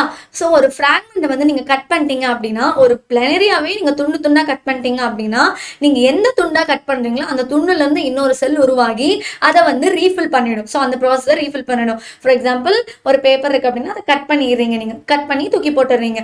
தூக்கி போட்ட பேப்பரும் சரி, உங்கள் கையில் இருக்கிற பேப்பரும் சரி, ரெண்டுமே வளர்ந்தா எப்படி இருக்கும், அந்த மாதிரி தான் ரெண்டுமே டெவலப் ஆனால் எப்படி இருக்கும், அதுதான் பிளனேரியாவில் நடக்குது. ஒரு ஸ்பெஷல் டைப் ஆஃப் செல் வந்து ரீஜெனரேட் ஆகிறதுக்கு உதவி செய்யுது. It is the ability of the lost of body parts of an individual organism to give rise to a whole new organism. So It has a ability of the last of body parts of an individual organism. எதுக்கு? To give rise to a whole new organism. ஒரு new organism rice பண்ணுறதுக்கு it has a ability. ஓகேவா? Next question. இவ்வளோ நேரம் நம்ம ரொம்பவே இம்பார்ட்டண்டான கொஷின்ஸாக கவனிச்சுட்டு இருக்கோம். இதுக்கப்புறமும் ரொம்ப இம்பார்ட்டண்டான கொஷின் தான். இப்போ நம்ம 13 கொஷினுக்கு வரலாம். Identify the parts A, B, C and D அப்படி கேட்டிருக்காங்க. இதுதான் உங்களுக்கு கொஷினு. ஸோ இந்த டயக்ராம் தான் உங்களுக்கு வருதுன்னு வச்சுக்கோங்க. இதில் இருக்கக்கூடிய பார்ட்ஸ் என்ன அப்படின்னு சொல்லி கேட்டிருக்காங்க. அப்படி கேட்கும்போது இந்த ஏ பார்ட்டை நம்ம என்னன்னு சொல்கிறோம்? எக்ஸைன்னு சொல்கிறோம். பி பார்ட்டை என்னன்னு சொல்கிறோம்? இன்டைன்னு சொல்கிறோம். சி வந்து ஜெனரேட்டிவ் நியூக்ளியஸ் அண்ட் டி வந்து வெஜிடேட்டிவ் நியூக்ளியஸ். ஸோ இது வெஜிடேட்டிவ் நியூக்ளியஸ், இது ஜெனரேட்டிவ் நியூக்ளியஸ், அண்ட் தென் இது வந்து இன்டைன், இது வந்து எக்ஸைன். ஓகேவா? So A is exine, B is intine, C is generative nucleus and D is vegetative nucleus. Okay va? Next question polama. Why did Mendel selected pea plant for his experiments? Heredity la இந்த question உங்களுக்கு வருது இல்லையா? ஏன் வந்து mental வந்து pea plant choose பண்ணணும்? என்ன காரணம்? அவர் ஏன் ஸ்பெசிஃபிக்காக சூஸ் பண்ணாரு? ஸோ அதுக்கான கொஷின் தான். It is naturally self pollinating. So it's very easy to race pure breeding individual. So நேச்சுரலாகவே ஒரு ப்ளீ பிளான்ட் வந்து செல்ஃப் பாலினேட் பண்ணும். செல்ஃப் பாலினேஷன் அங்கே நடக்குது. ஸோ அதனால அவர் சூஸ் பண்ணுறாரு. Then it has a short life span as it is an annual and so it was possible to follow several generation. So இது வந்து ஒரு ஷார்ட் லைஃப் ஸ்பேன் தான். அதுவும் இல்லாமல் இது ஒரு annual plan. So it is possible to follow several generation. இப்போ இல்லைனாலும் இன்னொரு ஜெனரேஷனுக்கும் அது கேரியர் பண்ண முடியும். எப்போனாலும் அதை நம்மளால் ரிசர்ச் பண்ண முடியும். ஸோ அதனால தான் மெண்டல் வந்து பீ பிளான்ட்டை செலக்ட் பண்ணுறாரு. அதுக்கப்புறம் it is easy to cross pollinate, it has deeply define contrasting character, the flowers are bisexual. இது எல்லாமே நம்மளுடைய மெண்டல் பீ பிளான்ட் செலெக்ஷனுக்கு யூஸ் ஆகக்கூடிய. இந்த மெண்டல் வந்து ஏன் பீ பிளான்ட்டை செலக்ட் பண்ணாருன்னா இந்த பாயிண்ட்ஸ் எல்லாமே நீங்கள் எழுதணும் இந்த கொஸ்டின் வந்தால். ஸோ இந்த பாயிண்ட்ஸ் எல்லாமே எழுதிக்கோங்க, கோத்ரூ பண்ணிக்கோங்க. Next, explain the structure of a chromosome. The chromosomes are thin. Structure, chromosome structure என்னன்னு கேட்டிருக்காங்க. The chromosomes are thin, long and thread like structure. உங்களுக்கு எல்லாருக்குமே தெரியும் குரோமோசோம் வந்து long, thin and thread like structure, நூல் மாதிரி இருக்கும்னு வச்சுக்கோங்களேன். And consisting of two identical strands, that is nothing but sister chromatids. Two identical strands இருக்கும். அது என்னன்னா sister chromatids. They are held together by the centromere. அது ரெண்டுமே centromereனால held up ஆயிருக்கு. Each chromatid is made up of spirally coiled thin structure called chromonema. So எல்லா குரோமாட்டாடுமே குரோமோசோமில் குரோமாட்டாட் present ஆயிருக்கு. அந்த குரோமாட்டாட் வந்து எதனால உருவாகுது அப்படின்னா குரோமோனீமானால. So the chromonema has the number of bed-like structures, bead-like structure that its length which are called chromomeres. So எல்லா குரோமோனீமாவும் பீட்-லைக் ஸ்ட்ரக்சராக தான் இருக்கும். ஸோ அதை வந்து குரோமோமியர்ஸ்னு நம்ம சொல்ல முடியும். சரியா? Next question.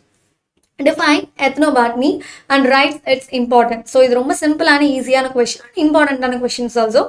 Ethnobotany is the study of regions, plants and their practical uses through the traditional knowledge of the local culture of people. ஓகேவா? எத்னோபாட்னி எதுக்கு யூஸ் ஆகுது? எத்னோபாட்னினா என்ன அப்படின்னா it is the study of the regions plants. இப்போ நம்ம ஊருக்குன்னு ஒரு ஸ்பெசிஃபிக்காக ஒரு பிளான்ட் இருக்கும் இல்லையா? அந்த மாதிரி நம்மளுடைய நேட்டிவ் ரீஜியன் பிளான்ட்டை ஸ்டடி பண்ணுறதுக்கும் தேர் ப்ராக்டிக்கல் யூசஸ். ஸோ அந்த பிளான்ட் இங்கே இருக்குன்னா எதுக்கு யூஸ் ஆகுது? ஸோ என்னென்ன விஷயங்கள்லாம் அதில் இருக்குது, என்ன யூசேஜ் இருக்குது, மக்களுக்கு அது எப்படி பயன்படுது, what is the importance of that plant, அது எல்லாமே இந்த எத்னோபாட்னி மூலியமாக நம்மளால் படிக்க முடியும். So it is a traditional knowledge of the local culture of the people. So ethnobotany வந்து அங்க இருக்கக்கூடிய லோக்கல் பீப்புளுக்கு அந்த பிளான்ட்னுடைய நாலேஜ் தெரிஞ்சுக்கிறதுக்கு ரொம்பவே யூஸ்ஃபுல்லா இருக்கு. ஸோ நெக்ஸ்ட் கொஸ்டின் போகலாம். State the applications of DNA fingerprinting technique. So DNA fingerprinting technique is widely used in forensic applications such as identifying the culprit. இந்த கொஸ்டின் வந்து ரொம்ப இன்ட்ரெஸ்டிங்கா இருக்கும். டிஎன்ஏ ஃபிங்கர் பிரிண்டிங் டெக்னிக்கை நம்ம எதுக்கு யூஸ் பண்ணுறோம் அப்படின்னு சொல்லி நம்ம கேட்குறோம். So DNA finger printing technique எதுக்குன்னா ஃபாரன்சிக் அப்ளிகேஷன்ஸ்க்காக. இப்போ வந்து ஒரு கொலை நடக்குது, அந்த கொலை நடக்கிற இடத்துல அந்த பர்சனுக்கான ஃபிங்கர் பிரிண்ட் இருக்கு, இல்லை அந்த பர்சனுடைய ஏதோ ஒரு பிளட்டு, இல்லை ஏதோ ஒரு விஷயம் அந்த பர்சனுடைய எந்த ஒரு இதாக இருந்தாலும் அது அந்த டிஎன்ஏ ஃபிங்கர் பிரிண்டிங் மூலியமாக நம்மளால் கண்டுபிடிக்க முடியும், அந்த கல்பிரிட்டை நம்மளால் கண்டுபிடிக்க முடியும். ஸோ இந்த டிஎன்ஏ ஃபிங்கர் பிரிண்டிங் வந்து ரொம்பவே ஃபாரன்சிக் டிபார்ட்மெண்ட்டுக்கு யூஸ் ஆகுது. இது second point, it is also used for the paternity testing in case of disputes. This is second point, and it also helps in the study of genetic diversity of population, evolution and speciation. ஓகேவா, ஒரு விஷயம், ஒரு evolution நடக்குது, இல்ல ஒரு பாப்புலேஷனுடைய diversity நம்ம தெரிஞ்சுக்கணும், இல்ல ஒரு ஸ்பீஷியேஷனை பத்தி தெரிஞ்சுக்கணும் அப்படின்னா டிஎன்ஏ ஃபிங்கர் பிரிண்டிங் டெக்னிக்கை கண்டிப்பா தெரிஞ்சுக்கணும். ஸோ இந்த டிஎன்ஏ ஃபிங்கர் பிரிண்டிங் டெக்னிக் இல்லாம இந்த விஷயத்தெல்லாம் நம்மளால பண்ண முடியாது. இந்த கொஸ்டின் உங்களுக்கு நல்லாவே புரிஞ்சிருக்கும்னு நினைக்கிறேன். Next question போலாம். What are the various routes by which transmission of human immunodeficiency virus takes place? So human immune deficiency virus வந்து நம்ம உடம்பு எப்படி அட்டாக் பண்ணுது, எதனால அட்டாக் பண்ணுது அப்படிங்கிறதா இந்த question. So AIDS virus is present in urine. யூரன்ல இருக்கும், டியர்ஸ்ல இருக்கும், சலைவால இருக்கும், பிரெஸ்ட் மில்க்ல இருக்கும், வெஜைனல் செக்ரீஷன் இருக்கும் இல்லையா. இது ஒரு செக்ஷுவல் டிரான்ஸ்மிஷன் டிசீஸ் தான் இல்லையா. யூரன்ல இருக்கும், டியர்ஸ்ல இருக்கும், சலைவால இருக்கும். It will also present in breast milk and vaginal secretion. So the virus is transmitted by the infected patient who comes in contact with the blood of a healthy person. ஒரு virus, ஒரு healthy பர்சனுக்கு இந்த virus வரணும் அப்படின்னா sexual டிரான்ஸ்மிஷனாகவும் இருக்கலாம், இல்லை blood டிரான்ஸ்மிஷனா இல்லை fluid டிரான்ஸ்மிஷனாகவும் கூட இருக்கலாம். So HIV AIDS is not transmitted by touch or any physical contact. ஒருத்தர் நம்ம தொடர்றதுனாலையோ இல்லை ஃபிசிக்கலாக அவங்களை டச் பண்ணுறதுனாலையோ எதுனாலையுமே இந்த ஹெச்ஐவி டிரான்ஸ்போர்ட் ஆகாது, இந்த ஹெச்ஐவி பரவாது. கொரோனா வைரஸ் மாதிரி பாக்டீரியல் டிசீஸ் மாதிரி தொட்டாவும் இது பண்ணவும் வராது. இது வந்து பிளட் டிரான்ஸ்மிஷன் மூலியமாகவும் செக்ஷுவல் டிரான்ஸ்மிஷன் மூலியமாகவும் தான் பரவுது. So it is transmitted by sexual contact with an infected person. Infected person மூலியமா நம்மளுக்கு செக்ஷுவல் கான்டாக்ட் இருந்தது அப்படின்னா இது நடக்கும். Use of contaminated needles. So infected ஆன பர்சனுக்கு யூஸ் பண்ண அதே நீடில் ஹெல்தி பர்சனுக்கு யூஸ் பண்ணாங்கன்னா கண்டிப்பாக that healthy person will also has a chance to get this HIV. ஓகேவா, keep in your mind. By the transfusion of contaminated or infected blood or blood products, blood மூலியமாவோ blood products மூலியமாவோ or contamination மூலியமாவோ it can be transported. ஓகேவா, and then from infected mother to her child through the placenta. So ஒரு infected mother வந்து ப்ரெக்னெண்ட்டாக இருக்காங்க அப்படின்னா placenta மூலியமாக தான் ஒரு மதருக்கும் ஒரு சைல்டுக்கும் கான்டாக்ட் நியூட்ரியன்ஸ் சப்ளை பண்ண முடியும். ஸோ அது நியூட்ரியன்ஸ் மட்டும் இல்லை, இந்த இன்ஃபெக்ஷனும் it can be supplied through placenta in infected mother to child. Okay va. Next, why is the dietary restriction recommended for an obese individual? So ஏன் வந்து ரொம்ப இம்பார்ட்டண்டான கொஸ்டின், நிறைய பேருக்கு இது ரொம்ப யூஸ்ஃபுல்லாக இருக்கு. So why is dietary restriction recommended for an obese individual? இப்படி ஒரு கொஸ்டின் கேட்குறாங்கன்னா நீங்கள் என்ன பண்ணணும்னா low calorie, normal protein, vitamins and minerals, restricted carbohydrate, mid fat, high fibre diet can prevent overweight. எதெல்லாம் வந்து ப்ரிவென்ட் பண்ணும், ஒபீஸ் ஆகாமல் தடுக்கும் அப்படின்னா நார்மல் ப்ரோட்டீன் இருக்கணும், நார்மல் விட்டமின் கண்டென்ட் நம்ம பாடியில் இருக்கணும், மினரல் நம்ம பேலன்ஸ்டாக எடுத்துக்கணும், கேலோரி ரொம்ப கம்மியாக இருக்கணும், ஃபேட் வந்து ரொம்பவே கம்மியாக இருக்கணும். ஸோ இப்படி இருக்கும்போது நம்ம ஓவர் வெயிட் ஆகாம தடுக்க முடியும். So calorie restriction for wait reduction is safe and most effective. So calorie restriction நடக்கணும். ஸோ கலோரி வந்து நம்ம கம்மியாக கன்சியூம் பண்ணும்போது நம்மளால ஓவர் வெயிட் போடாமல் தடுக்க முடியும். ஓகேவா, low calorie diet accompanied by moderate exercise will be effective in causing weight loss, and medication, yoga, physical activity can also reduce stress related to overeating. Over இருந்து நம்ம ஓவர் ஈட் பண்ணாலும் கண்டிப்பாக over weight ஆகும் இல்லையா. So ஈட்டிங்லேருந்து நம்மளை எதை தடுக்கும் அப்படின்னா medication, yoga, you can go for physical exercise and activity also. So இதை நீங்கள் எழுதினா போதும் இந்த கொஸ்டினுக்கு. Next, what will happen if trees are cut down? இது ஒரு கிரிட்டிக்கல் கொஸ்டின் மாதிரி தான். ட்ரீஸ் வந்து கட் டவுன் ஆகுது, ட்ரீஸ் வந்து இல்லை அப்படின்னா நம்மளுக்கு என்ன நடக்கும், ஆர்கனிசம்க்கு என்ன நடக்கும், அப்படிதான் இந்த கொஸ்டின் இருக்கு. So if trees are cut down it gives rise to ecological problems like floods. Trees cut ஆனால் ஃபர்ஸ்ட் நடக்கக்கூடியது ஃப்ளட்ஸ். ஏன் ஃப்ளட்டு பெருசாக பாதிக்கும்னா ட்ரீ இருக்கும்போது ஒரு அழைய தட் மீன் ஒரு ஃப்ளட்டு வந்தால் it will inhibit that flood. அந்த ஃப்ளட்டினுடைய அந்த மூவ்மெண்ட்டை கம்மி பண்ணிடும். ஸோ மக்களுக்கு ஃப்ளட்டு வரும்போதே குறைஞ்ச அளவில் தான் வரும். ஸோ டீஃபாரஸ்ட் பண்ணும்போது என்ன நடக்கும், அந்த இடத்துல மரம் இருக்காது. So it is a empty place. அப்போ ஆட்டோமேட்டிக்கலாக அது flood will come. So then drought. கண்டிப்பாக டீஃபாரஸ்டேஷன் நடக்கும்போது when we are cutting the trees na definitely we will suffer by drought and soil erosion, loss of wildlife இல்லாம போயிடும். If you are cutting down the trees na, reduction in wildlife is definitely will happen. Extinction of species, imbalance of biogeochemical cycles, alternation of climatic condition and desertification, இந்த எல்லா விஷயமுமே நடக்கும். So இந்த கொஸ்டினுக்கான answer நீங்கள் இப்படி சொல்லலாம். ஸோ இத்தனை நேரம் ரொம்பவே எந்தூசியாஸ்டிக்காக நீங்கள் கவனிச்சுட்டு இருக்கீங்க. நீங்கள் கவனிச்சு எல்லாமே இம்பார்ட்டன்ட் கொஸ்டின் தான், நல்லா கவனிங்க, நோட் டவுன் பண்ணிக்கோங்க. It will be helpful for you to prepare the examinations. ஓகேவா? Next 20th question. Solar energy is a renewable energy. How? Solar energy renewable energy ன்னு சொல்றோம். ஏன் அப்படின்னா solar energy is the energy obtained from the sun.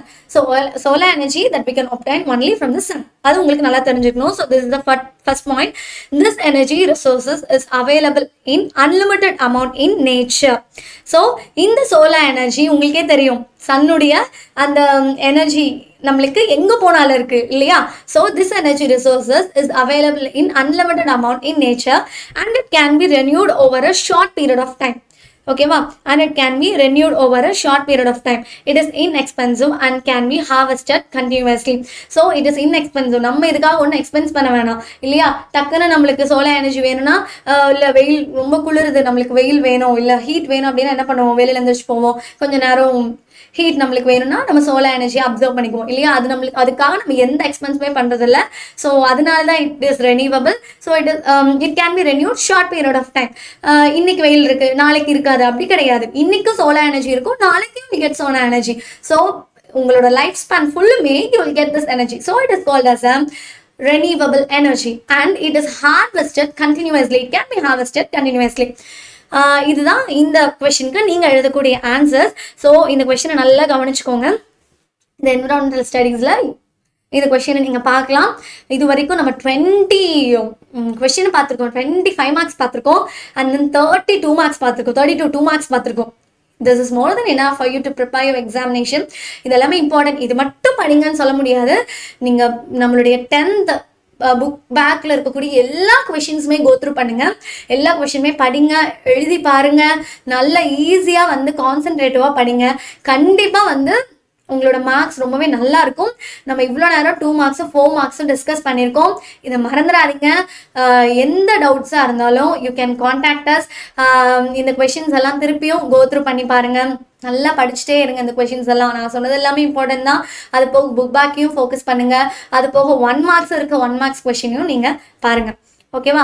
So இப்போ வந்து நம்ம 7 மார்க்ஸை discuss பண்ண போகிறோம். ஸோ 7 மார்க்ஸ்னாவே பயமாக இருக்கும் இல்லையா ஸ்டூடெண்ட்ஸ்க்கு? ஸோ நீங்கள் பயப்படவே வேணாம். இப்போ நம்ம டிஸ்கஸ் பண்ணக்கூடிய 7 மார்க் ரொம்பவே இம்பார்ட்டண்ட்டான கொஸ்டின். இப்போ நீ என்ன டவுட்ஸில் இருந்தாலும் கண்டிப்பாக நீங்கள் கிளாரிஃபை ஆயிருவீங்க, ரொம்ப கான்ஃபிடென்ட்டாக இருப்பீங்க.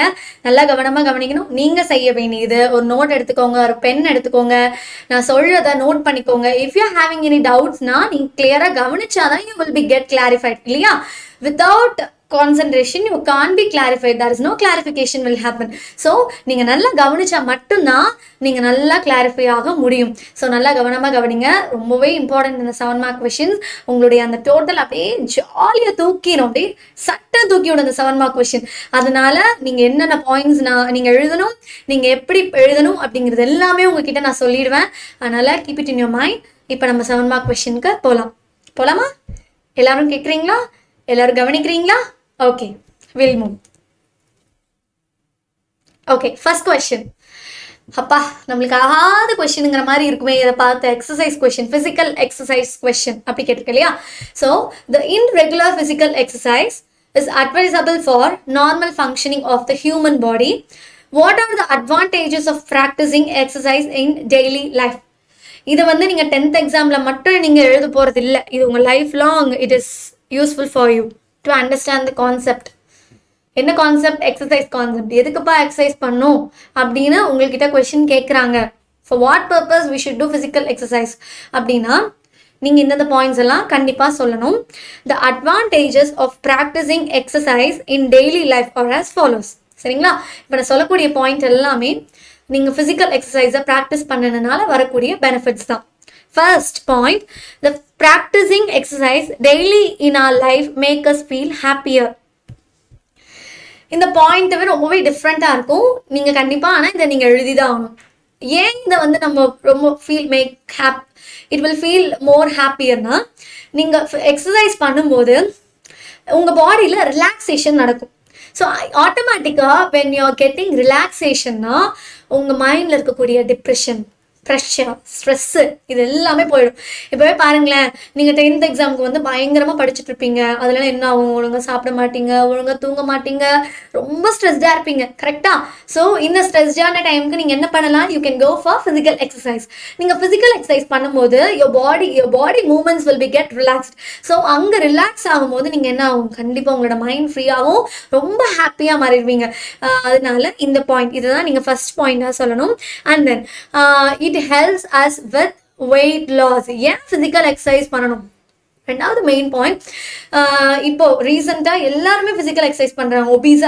ஒபிசிட்டி இருக்கிறவங்க எல்லாரும் they are doing physical exercise. என்ன பண்ணுறாங்க அப்படின்னா, எதுக்காக பண்ணுறாங்க அப்படின்னா வெயிட் லாஸ்க்காக.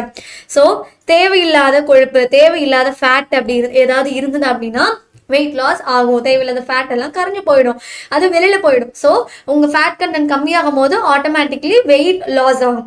ஸோ வெயிட் லாஸ் ஆகிறதுக்காக we are doing physical exercise. And then exercise are good for the muscles and bones. Third point, why we should do physical exercise, especially for human க்கு ஏன் physical exercise தேவைப்படுது அப்படின்னா, muscle and bone contraction. So muscle and bone contraction, it will be get relaxed, and then it is good for muscles and bones. உங்களோட மசில்க்கும் போனுக்கும் it will be more healthier and it will be more good இல்லையா? அதனால தான் we are doing physical exercise. அப்புறம் it can increase our energy level. So ஏன் வந்து energy level increase ஆகுதுன்னா ATP மாலிகூல்ஸ்லாம் இருக்கு இல்லையா?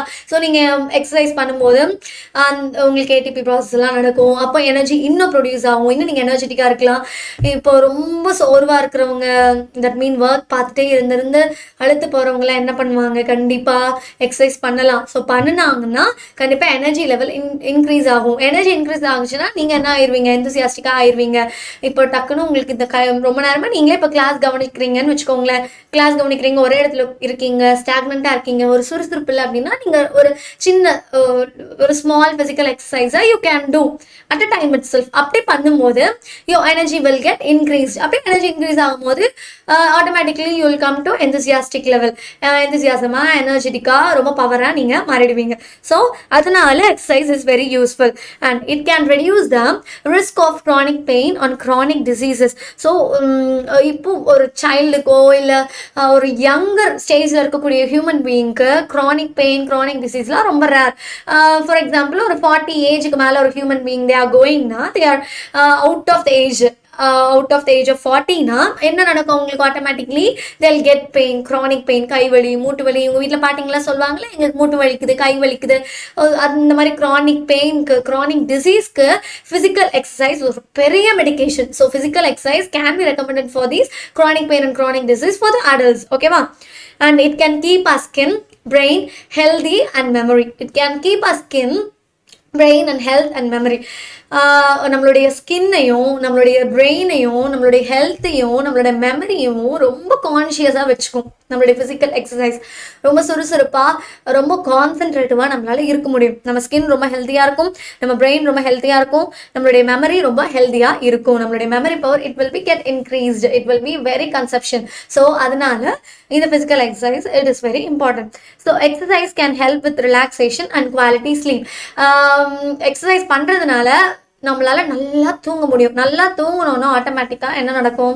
எனர்ஜி லெவல் இன்க்ரீஸ் ஆகும், ரிலாக்ஸேஷன் நடக்கும். டிப்ரெஷன், ஸ்ட்ரெஸ்ஸு இதுக்கான இந்த வார்த்தைக்கான இடமே கிடையாது. ஸோ ஒரு இது ஒரு இந்த மாதிரி கொஸ்டின் உங்களுக்கு வருது அப்படின்னா இந்த எல்லா பாயிண்ட்ஸுமே நீங்கள் எழுதலாம். அப்புறம் உங்களுக்கு என்னென்ன ஃபிசிக்கல் எக்ஸசைஸ் மூலயமா நீங்கள் என்னென்ன பெனிஃபிட்ஸ் கிடைச்சிருக்கோ அதை கூட யூ கேன் ரைட். இதை தான் எழுதணும்னு இல்லை, உங்களுக்கு ரொம்பவே டைம் இருக்குது, சீக்கிரமாக எழுதிட்டிங்கன்னா அதை கூட you can right 1 or 2 points இல்லையா? ஸோ அதெல்லாம் எழுதுங்க. இந்த கொஸ்டின் நல்லா கவனிச்சுக்கோங்க, இதுவும் இம்பார்ட்டண்ட்டான கொஸ்டின் தான். நெக்ஸ்ட் கொஸ்டின் போகலாமா? எல்லாத்துக்கும் புரிஞ்சுதா? Okay, super. எல்லாருமே நல்லா கவனிக்கிறீங்கப்பா. எனக்கு பார்க்கறதுக்கு ரொம்ப ஹாப்பியாக இருக்குது உங்களெல்லாம் பார்க்குறதுக்கே. ஸோ நெக்ஸ்ட் கொஸ்டின் போயிடலாம் நம்ம.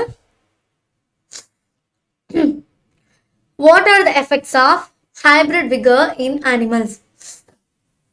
ஒரு ஹைப்ரிட் விகர், ஒரு ஹைப்ரிட் வெரைட்டி ஆஃப் அனிமல் மூலியமா, ஒரு ஹைப்ரிட் வெரைட்டி மூலியமா ஹியூமன் பீயிங்க்கு அதான் ஆர்கானிசம்ஸ்க்கு என்னதான், what is the effects, what is the effect அப்படின்னு சொல்லி இந்த கொஸ்டின் இருக்கு.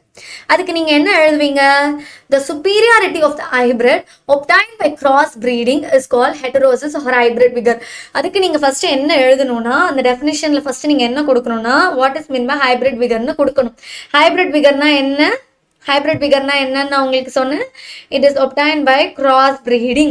cross breeding இல்லாம ஹைபிரிட் விகர் நடக்காது, ஹைபிரிட் வெரைட்டி கிடைக்காது. ஸோ ஒரு ஆர்கானிசம்ல இருந்து இன்னொரு organism R same organism with different variety. So அந்த மாதிரி இருக்கு. நீங்க அதை ரெண்டையும் கிராஸ் பண்றீங்க, அதை ரெண்டையும் ஹைபிரிட் பண்றீங்கன்னா அதை தான் ஹைபிரிட் வெரைட்டின்னு சொல்லுவோம். அதனுடைய ஆஃப்ஸ்பிரிங் தான் ஹைபிரிட் வெரைட்டின்னு சொல்லுவோம். For example lion with tiger, லைகர்னு நம்ம படிக்கிறோம்ல. So liger is a type of hybrid variety. அதனால the superiority of the hybrid obtained by cross breeding is called heterosis or hybrid vigor. So இந்த hybrid vigor உடைய effects importance என்ன அப்படின்னா, first it increase the production of milk of cattle. in the case of cattle வந்து hybrid பண்றோம் அப்படின்னா increase the production of milk. எதுக்கு வந்து cattle நம்ம cross breed பண்ணணும்? கண்டிப்பா மில்க்குக்காக தான். So milk is very very important for the health of human being. So human being உடைய daily dietary routineல milk is very very important. milk இல்லாம இருக்கவே முடியாது. ஸோ அந்த மாதிரி கண்டிஷன்ல due to over population cattle நிறைய மில்க் கொடுத்தாதான் it can be more consumption for human being. அப்போ cat நிறைய மில்க் கொடுக்கணும்னா we should create more hybrid variety in cattle. அப்படி இருக்கும்போது cattle நம்ம அதிகமாக ஹைபிரிட் பண்ணும்போது a single hybrid can give a more milk, நிறைய மில்க் கிடைக்கிற மாதிரி நம்மளால ஹைபிரிட் கொடுக்கும், ஜீன் ட்ரான்ஸ்ஃபர் பண்ண முடியும், ஹைபிரிட் வெரைட்டியை உருவாக்க முடியும். ஸோ இதுதான் ஃபர்ஸ்ட் பாயிண்ட்டுக்கான meaning. then increased production of an egg by poultry. in case of chicken, in case of poultry management, எதுக்காக சிக்கனை வந்து தட் மீன் சிக்கனை வந்து ஹைபிரிட் பண்ணுறாங்க அப்படின்னா எக்குக்காக. it is also helpful in the production of eggs for human beings இல்லையா? human can eat egg, human can consume egg. அப்படி இருக்கும்போது ஒரு பவுல்ட்ரி மேனேஜ்மெண்ட்ல எதுக்கு வந்து சிக்கனை ஹைபிரிட் பண்றாங்க அப்படின்னா எக்குக்காக. நிறைய எக் ப்ரொடியூஸ் பண்ணணும்னா அதுக்கு தகுந்த மாதிரி ஹைபிரிட்டா நம்மளால கொடுக்க முடியும். So high quality of meat is produce. High quality of meat hybrid variety மூலியமா we can obtain more meat. நாட்டுக்கோழிக்கும் ஹைபிரிட் கோழிக்கும் வித்தியாசம் இருக்குல்ல. பிராய்லர் கோழிக்கும் நாட்டுக்கோழிக்கும் என்ன வித்தியாசம்? நாட்டுக்கோழியில் மசில் அந்த மீட் எல்லாம் கம்மியாக இருக்கும். But when comparing to broilers it will have more meet. அந்த மீட் அந்த மசில்லாம் நிறையா இருக்கும், நல்லா சாப்பிட தோணும் இல்லையா? அதனால broiler is also helpful to produce more meat. So high quality of meat we can get. The meat is also has more quality. And then the increased growth rate is domesticated animals. Increased growth rate மே ரொம்ப அதிகமாக இருக்கும். Hybrid வெரைட்டியில் growth rate மே ரொம்ப அதிகமாக இருக்கும். So these are all the effects that can be produced by hybrid vigor in animal breeding. ஒரு animal breedingல இந்தந்த effects எல்லாமே இந்த அனிமல் ப்ரீடிங் கொடுக்க முடியும், ஹைபிரிட் வெரைட்டியால் கொடுக்க முடியும். ஸோ இந்த 4 பாயிண்ட்மே ரொம்பவே இம்பார்ட்டண்டான பாயிண்ட்டு. நீங்கள் புக் பேக்லேயும் பார்க்கலாம், புக்கின்லேயும் பார்க்கலாம், இதை விட அதிகமான பாயிண்ட்ஸ் இருக்கும். ஸோ அதையும் நீங்கள் படிங்க, அதையும் படித்து அதையும் நீங்கள் நோட் பண்ணி எழுதிக்கோங்க. உங்கள் எக்ஸாமில் வந்ததுன்னா அதையும் நீங்கள் எழுதுங்க. அப்படின்னா நீங்கள் கண்டிப்பாக உங்களுக்கு 7 மார்க் போட்டுருவாங்க. உங்கள் பேப்பரை திருத்துற டீச்சர் மார்க்கு கம்மி பண்ணவே மனசு வராது, ஃபுல் மார்க் கொடுத்துருவாங்க. இந்த எல்லா பாயிண்ட்ஸுமே இருந்தால் they will give you full mark. So உங்களோட டோட்டல் வந்து ரொம்பவே இன்க்ரீஸ் ஆகும் இல்லையா? நல்லா சென்டம் எடுக்கணும்னு நினைக்கிறவங்க ஈஸியா நீங்க படிச்சுக்கலாம். ஓகேவா? நெக்ஸ்ட் क्वेश्चन போயிடலாமா? What is a mutation and explain the 2 types of mutation. மியூட்டேஷன்னா என்ன and explain the 2 types of mutation. இதுதான் நம்ம இந்த கொஸ்டின்ல பார்க்க போறோம். இந்த கொஸ்டின் ரொம்பவே இம்பார்ட்டன்டான கொஸ்டின். ப்ரீவியஸ் இயர்லையும் இந்த கொஸ்டின்ஸ் வந்திருக்குது.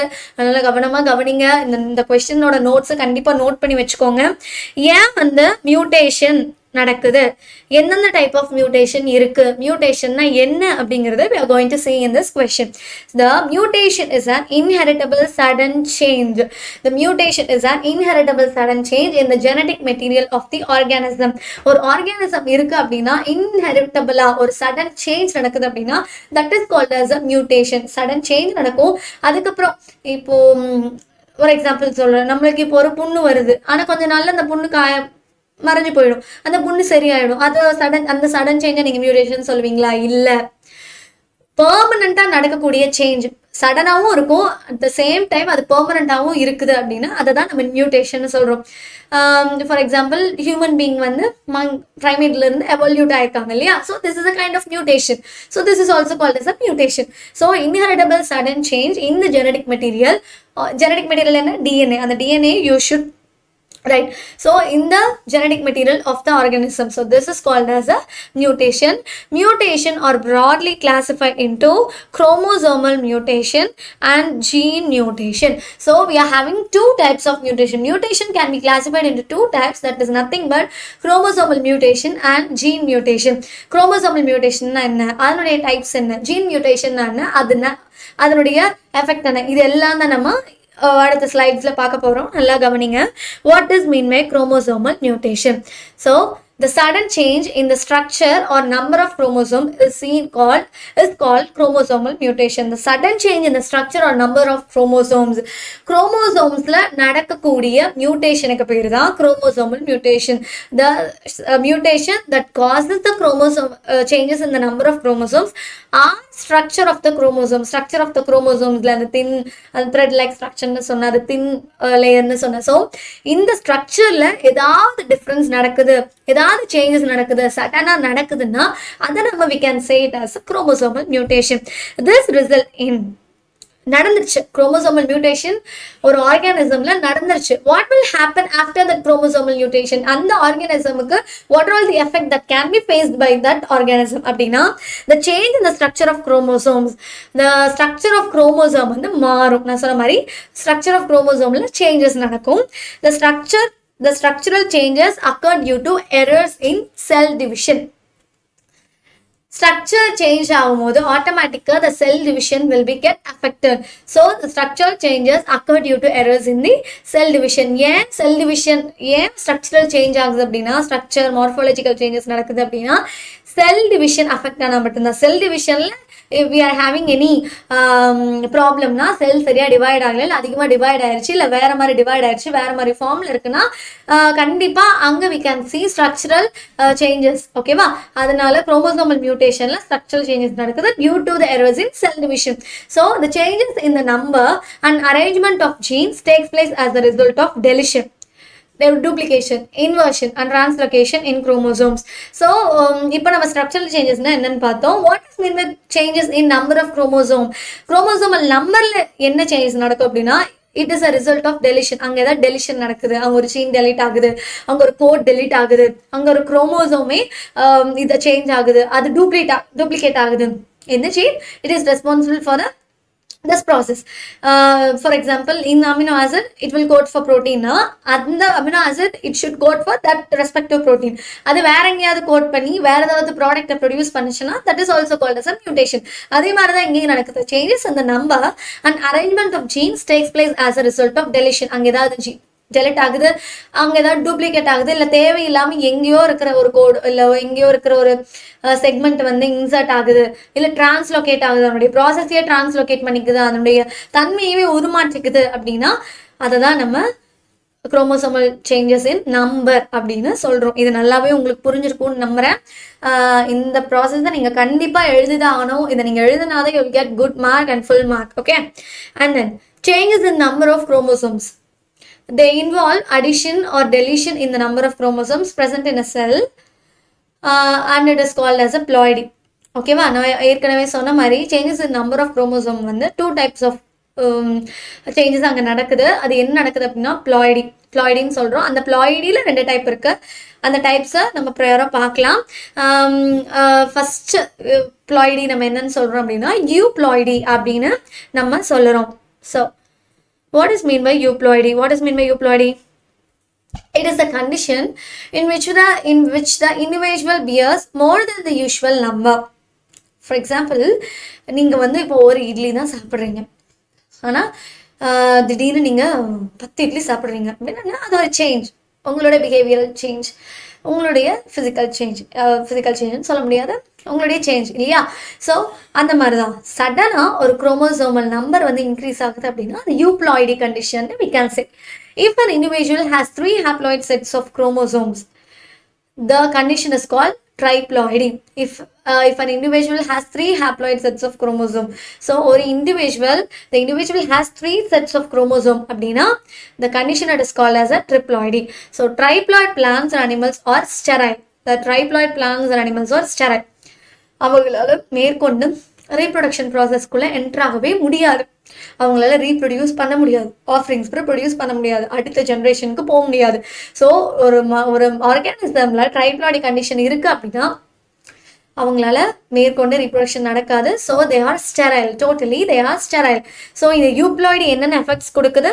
Animals and plants will have a sterile condition. So if an individual has 4 haploid sets of chromosome, ஒரு ஆர்கானிசம்க்கு 4 haploid sets of chromosome இருக்கு, 4 haploid sets of chromosome இருக்கு அப்படின்னா the condition is called as a tetraploidy. The condition is called as a tetraploidy அப்படின்னு சொல்றோம். The tetraploid plants often result is in increased fruit and flower size. ட்ரைப்ளாய்டி நடந்தால் என்ன நடக்கும்னு சொன்னேன். டெட்ராப்ளாய்டி நடந்தால் என்ன நடக்கும் அப்படின்னா யூஸ்வலாக ஒரு மரம் வந்து இவ்வளோ பிளான்ட் தான் கொடுக்கும் அப்படின்னா அதை விட டபுள் த டைம் கொடுக்கலாம், ட்ரிபிள் த டைம் கொடுக்கலாம். அவனுடைய ஃப்ளாஸை வந்து இன்க்ரீஸ் பண்ணிடும், அதனுடைய ஃப்ரூட்டை வந்து இன்க்ரீஸ் பண்ணிடும். அப்படி நடக்குன்னா என்ன ஆகும்? கண்டிப்பாக அதனுடைய க்ரோத் அஃபெக்ட் ஆகும்.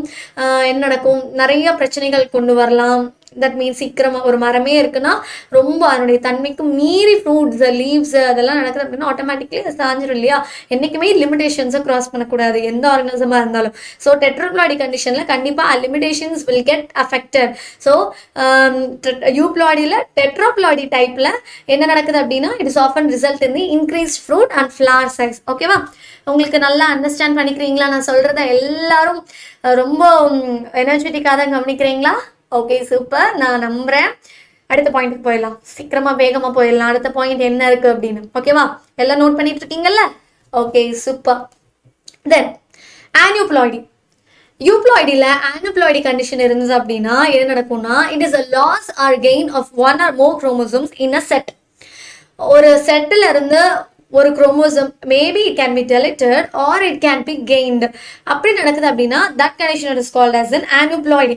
அந்த ஆனியூப்ளாய்டியில் 3 டைப் ஆஃப் ப்ராசஸ் நடக்குது. It is monosomy, trisomy, நல்லிசோமி.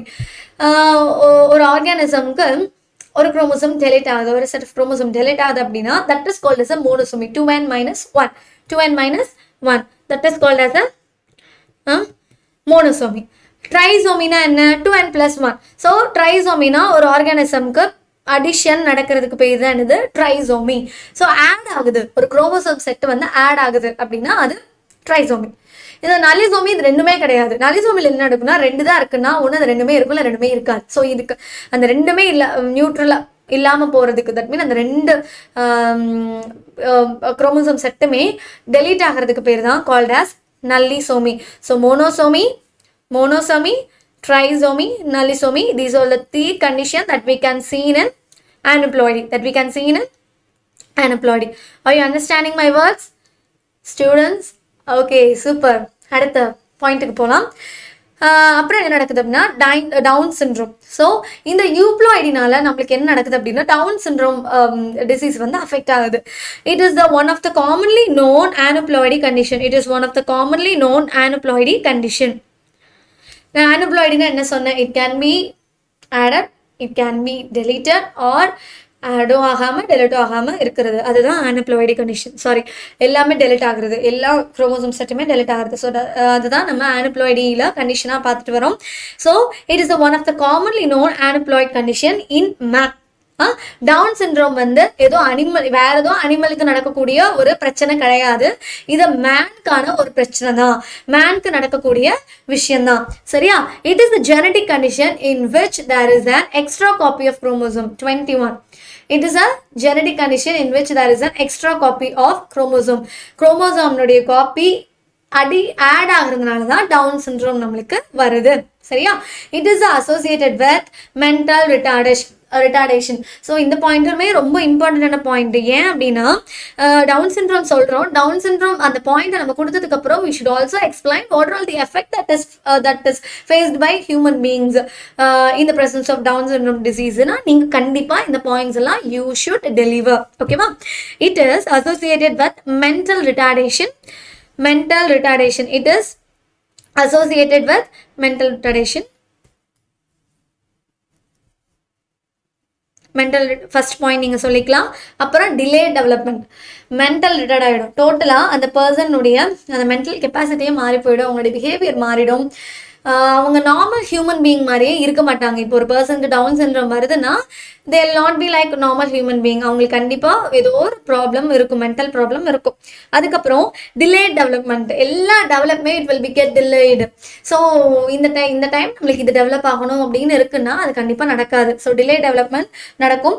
Behavioural problem, பிஹேவியர்லேயே ப்ராப்ளம்ஸ் நடக்கும். அவங்க நார்மலாக பிஹேவ் பண்ண மாட்டாங்க. நான் முன்னாடி சொன்ன மாதிரி வீக் மசில் டோன், அவங்களுடைய மசில் டோன் வந்து ரொம்பவே வீக்காக இருக்கும், மசில்ஸ் எல்லாம் ரொம்ப வீக்காக இருக்கும். And vision and hearing disability are some of the conditions in the children. So Down syndrome, ஒரு சில்ட்ரனுக்கு வந்து டவுன் சிண்ட்ரோம் அஃபெக்ட் ஆகுது அப்படின்னா அவங்களுடைய விஷனுக்கு, ஹியரிங்க்கு நிறைய ப்ராப்ளம் வரும். மேபி டெஃப் அண்ட் டம்மாக கூடி ஆகிறதுக்கு சான்சஸ் இருக்குது. So these are all the effect of the Down syndrome. ஓகேவா, நெக்ஸ்ட் பார்க்கலாம்.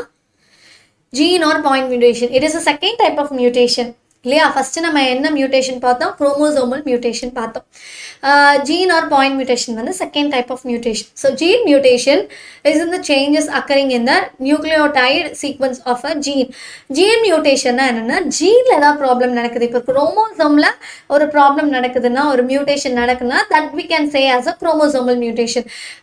In the case of gene, if we are having any mutation in gene, if we are having any permanent changes in gene, that we can term as a gene mutation or point mutation. That we can say as a gene mutation or point mutation. புரியுதா உங்களுக்கு? Gene mutation is changes occurring in the nucleotide sequence of a gene. Nucleotide அரேஞ்ச்மெண்ட்ல இல்லை nucleotide சீக்வன்ஸ்ல ஏதாவது changes நடக்குது, நியூக்ளியோடைட்ஸ்ல if we are facing any changes, that is termed as a gene mutation. அது it involves substitution, deletion, insertion and inversion of a single or more than one nitrogenous base. So nitrogenous base purpose மாறி போயிடும். if we are having addition of nucleotide இருக்கலாம், insertion of nucleotide இருக்கலாம், இல்லை inversion of nucleotide இருக்கலாம். இது எது நடந்தாலும் the point mutation will occur in an organism. So gene alteration results in abnormal protein formation. ஏன் நியூக்ளியோடைட்ல எந்த ப்ராப்ளம் வந்தாலும் automatically amino acid will get affected. Amino acid மூலமா protein will get affected. Protein கிடைக்கலன்னா மனுஷனால உயிர் வாழ முடியாது. மனுஷனால இல்லை, எந்த ஆர்கனிசம்னாலையும் உயிர் வாழ முடியாது. ஸோ ஜீன் மியூட்டேஷன் நடக்குது அப்படின்னா கண்டிப்பாக அவங்களுடைய ப்ரோட்டீன் லெவல் ஏதோ ஒரு பிரச்சனை இருக்கும், ஒரு டெஃபிஷியன்சி இருக்கும், இல்லை ஏதோ ஒரு ப்ராப்ளம் தே வில் ஃபேஸ். இதுதான் நம்ம ஜீன் ஆர் பாயிண்ட் மியூட்டேஷன் சொல்கிறோம். இந்த கொஸ்டினை திருப்பி நம்ம ரீகேப் பண்ணிக்கலாமா? அதுக்கப்புறம் நம்ம அடுத்த கொஸ்டினுக்கு மூவ் ஆகிக்கலாம். ஃபர்ஸ்ட் நம்ம என்ன படித்தோம்? மியூட்டேஷன்னா என்னன்னு படித்தோம். அதுக்கப்புறம் then we studied what are all the types that is in mutation. That is nothing but chromosomal mutation and gene mutation. In chromosomal mutation we are seeing the changes in chromosome. When there is a change in chromosome, that is termed as a chromosomal mutation. அதுல வந்து euploidy condition இருக்கு. அந்த euploidy கண்டிஷன்ல ட்ரிப்ளாய்டி, டெட்ராப்ளாய்டி, ஆனப்ளாய்டி இதெல்லாம் நம்ம படிக்கிறோம். அதுக்கப்புறம் அதனுடைய எஃபெக்ட்ஸ் என்ன, டவுன் சிண்ட்ரோம், அந்த விஷயத்தை நம்ம பார்க்குறோம்.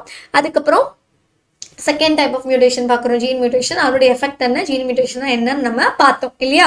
ஸோ இது எல்லாமே ஃபுல் பேக்கடாக இருக்கணும் உங்களோட ஆன்சரு. உங்களோட 7 மார்க் வந்து ஃபுல்லாக இந்த கொஷின் ஃபுல்லுமே இந்த ஆன்சர் எல்லாமே உங்களுடைய கொஷினில் இருக்கணும்.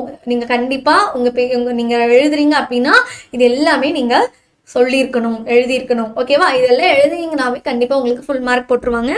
தென் 4th கொஷின் பார்க்கலாம். எல்லாரும் ஸ்டடி ஆயிக்கோங்க. 4th கொஸ்டின் பார்க்க போறோம். இத்தனை நேரம் மியூட்டேஷன் எல்லாமே பார்த்தோம். இப்போ நம்ம 4th கொஸ்டின் பார்க்க போறோம். என்ன பண்றோங்கிறத நல்லா கவனமா கவனிங்க. So with a neat labeled diagram describe the parts of a typical angiospermic ovule. Diagram வரைய சொல்லியிருக்காங்க. டயக்ராம் வரைய சொன்னா what you should do, you should draw a diagram, you should draw a neat diagram. So you should not use any color pens எல்லாம் use பண்ணக்கூடாது, blue and black தான். So diagram நீங்கள் வரையும் போது you can draw with pencil. அப்புறம் ஏதாவது தப்பு நடந்தாலும் கூட you can easily erase. அதனால draw with pencil. And typical angiosperm ovule process அதனுடைய diagram இது எல்லாமே இந்த questionல நம்ம பார்க்க போறோம். be alert. okay. structure of the ovule ஒரு ovule என்ன, அதனுடைய structure என்னன்னு நம்ம பார்க்க போறோம். ஓகேவா? the main part of the ovule is the nucleus which is enclosed by 2 integuments leaving an opening called a micropyle. இந்த ovule வந்து the main part of the ovule is the nucleus. ஒரு ovule main part என்னன்னா அது நியூஸ்லெஸ் which is enclosed by two integuments. ரெண்டு இன்டெக்யூமெண்ட்னால enclose ஆயிருக்கு. Leaving and opening call micropyle.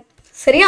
நீங்கள் ஓவியோவில் பற்றி கேட்டால் அதனுடைய ஸ்ட்ரக்சரை பற்றி கேட்டால் நீங்கள் இந்த பாயிண்ட்டை பயமே இல்லாமல் எழுதலாம். இது ரொம்ப இம்பார்ட்டண்ட்டான point. You can write easily. Okay, so the main part of the ovule is the nucellus which is enclosed by two integument. Second, which is enclosed by two integument, leaving an opening called a micropyle. ஓகேவா? Second point, the ovule is attached to the ovary wall by a stalk known as funiculus. Funiculus. The ovule is attached to the ovary wall by ஒரு ovule ovary வாலோட எதனால ovary வாலோட attach ஆயிருக்கு அப்படின்னா ஃபியூனிகுலஸோட attachment மூலியமாக தான் இல்லையா? ஒரு baby வந்து மதரோட எப்படி அட்டாச் ஆயிருக்காங்க பிளாசண்டா மூலியமா. So that's the same concept that is also applying in this concept also. The ovule is attach to the ovary wall by stalk known as funiculus. இதை நீங்கள் எழுதணும். The chalaza is the basal part. ஓவியினுடைய basal part என்ன அப்படின்னா கலாசா. So இந்த பாயிண்ட்ல நீங்கள் தெளிவாக எழுதியிருக்கணும். அதுக்கப்புறம் நீங்கள் ஓவியலுடைய டயக்ராமை யூ ஷுட் ட்ரா. ஓவியலுடைய டயக்ராமை ஆஸ் இட் இஸ் இதில் இருக்கிற மாதிரியே நீங்கள் வரைஞ்சிக்கோங்க. எந்த டிஃப்ரெண்ட்டாகவும் நீங்கள் டயக்ராம் வரைய வேணாம். டயக்ராமில் தான் நீங்கள் ஈஸியாக மார்க் வாங்க முடியும். அதனுடைய பார்ட்ஸை அதனுடைய டயக்ராம் நீட்டாக வரைஞ்சிட்டிங்க அப்படின்னா the teacher will give you full mark. அதனால be conscious on diagram. You should draw very well and with neat perception. Okay, ஓவியரோட டயக்ராம் பார்க்கலாம். இதில் இந்த பாட்டை நம்ம என்னன்னு சொல்கிறோம்? கலாசான்னு சொல்கிறோம். அந்த பேஸ் பார்ட்டை. அதுக்கப்புறம் இது ஃபியூனிக்கல். இந்த பார்ட் மைக்ரோபைல். நான் என்ன சொன்னேன்? மைக்ரோபைல் என்ன சொன்னேன்? the opening, leaving an opening part called micropyle. இதுதான் integument. Integuments சொன்னதுல the main part of the ovule which is enclosed by two integuments. இது one integument, இது two integument. சரியா? 1 and 2 integuments-னால தான் ஒரு ovule வந்து என்க்ளோஸ் ஆயிருக்கு. அண்ட் உள்ள இருக்கிறது தான் ரொம்ப இம்பார்ட்டண்டான மேட்ரு. இதுதான் என்னது? Embryo sac. இதுதான் embryo sac and this is called as a nucellus. So எல்லாமே என்ன சொன்னேன்? ஒரு ஓவியூல் வந்து வெயிட் அ மினிட், திருப்பி வந்து உங்களுக்கு நான் எக்ஸ்பிளைன் பண்ணுறேன். ஒரு ஓவியலுடைய மெயின் பார்ட் என்ன? தட் இஸ் நியூஸ்லெஸ் இல்லையா? அந்த மெயின் பார்ட்னு சொல்கிறோம். That is near to the embryo chalk. அதுக்கப்புறம் the opening of the ovule is called as a micropyle. அதுக்கப்புறம் the ovule is surrounded by integuments, two integuments. அதுக்கப்புறம் the present of the ovule is attached to the ovary. இதுதான் ஓவரின்னு வச்சுக்கோங்களேன். For example இதுதான் ஓவரினா இங்கே ஃபியூனிக்கல்ஸ் இருக்கு இல்லையா? So ஒரு ovary வாலில் ஃபியூனிக்கல் மூலியமாக தான் ஒரு ஓவியூல் அட்டாச் ஆயிருக்கு. So it is helped in attachment. Okay, and then chalaza. So இந்த டயக்ராமை நீங்கள் நீட்டாக வரைஞ்சிக்கணும். நெக்ஸ்ட் பாயிண்ட் போய்க்கலாம். the embryo sac contains 7 cells. ஒரு embryo sac how many cells present ஆயிருக்கு அப்படின்னா 1 மார்க்ல கூட அவங்க கேட்குறாங்கன்னா how many embryo sac is present in one embryo, how many cells are present in one embryo sacனா 7 cells. நீங்கள் என்ன சொல்லணும்? 7 cellsன்னு சொல்லணும். and 8th nuclei located with the nucleus. and 8th nuclei எதால லொக்கேட் ஆயிருக்கு? நியூஸ்லெஸ் மூலியமா. so 3 cells at the micropylar end form the egg. 3 cells at the micropylar end form the egg apparatus. So 3 cell at the end of the micropylar-னால தான் egg apparatus form ஆகுது. and 3 cells at the calasa end or the antipodal cells. calasa பக்கத்தில் இருக்கக்கூடிய calasa இப்போ நம்ம டயக்ராமில் பார்த்தோம்ல, இதுதான் இந்த இதுக்கு பக்கத்தில் இருக்கக்கூடிய at the end of the calasa part we are having 3 cells. That 3 cells is called as an antipodal cells. Antipodal cells நம்ம சொல்றோம். and the remaining of 2 nuclei are called polar nuclei found in the center. The remaining 2 nuclei நான் மொத்தம் எவ்வளோ சொன்னேன்? 8 சொன்னேன் இல்லையா? 7 cells, one embryo sac and 7 cells, and 8th is located within the nucleus குள்ள இருக்கு. ஸோ அதில் 3 எதா உருவாகிருக்கு? egg apparatus உருவாகிருக்கு. தென் antipodal cells இருக்கு. அதுக்கப்புறம் மீதி 2 இருக்குல்ல, remaining 2 nuclei are called polar nuclei. The remaining 2 nuclei are are called as a polar nuclei that is present in center of the ovule. In egg apparatus, one is the egg cell and the remaining 2 cells are the synergids. In egg apparatus egg apparatusல எத்தனை cells present ஆயிருக்கு? 3 cells present ஆயிருக்கு. அந்த 3 செல்ஸ்லுமே ஒரு separation இருக்கு. என்னன்னா one is Excel, அந்த 2 cells, remaining 2 cells are synergids. அதில் ஒரு செல்னா called as an excel and remaining 2 cells is called as a synergids. So இதுதான் எக்ஸெல், எக் apparatus, அதனுடைய ஸ்ட்ரக்சர், ஓவியல்னா என்ன, அதோட ஓப்பனிங்னா என்ன அப்படிங்கிறதெல்லாம் இந்த கொஸ்டினில் தான் நம்ம பார்க்குறோம். ஸோ நல்லா ஞாபகம் வச்சுக்கோங்க. இந்த ஆன்சர் வந்து ரொம்ப ஷார்ட் தான், பட் இது ரொம்ப தெளிவான ஆன்சர்ஸ் கூடி. இந்த தெளிவான கொஸ்டினும் கூடி நீங்கள் நல்லா தெளிவாக ஆன்சர் பண்ணணும். இந்த கொஸ்டினுக்கு இதுலேருந்து நிறைய 1 மார்க் அண்ட் 2 மார்க் கூட டிரைவ் பண்ணலாம். சரியா? அதனால B conscious on this question. Then 5th question. With the neat labeled diagram, explain the structure of a neuron. So this is most important question. இது வந்து ரொம்பவுமே இம்பார்ட்டண்ட்டான கொஷின் நம்மளால சொல்ல முடியும். ஏன்னா நிறைய தடவை ப்ரீவியஸ் இயரில் கூட இந்த கொஷின் கேட்டிருக்காங்க. நர்வஸ் சிஸ்டமுக்கு கீழே வரக்கூடிய கொஷின் தான் இது. You know very well.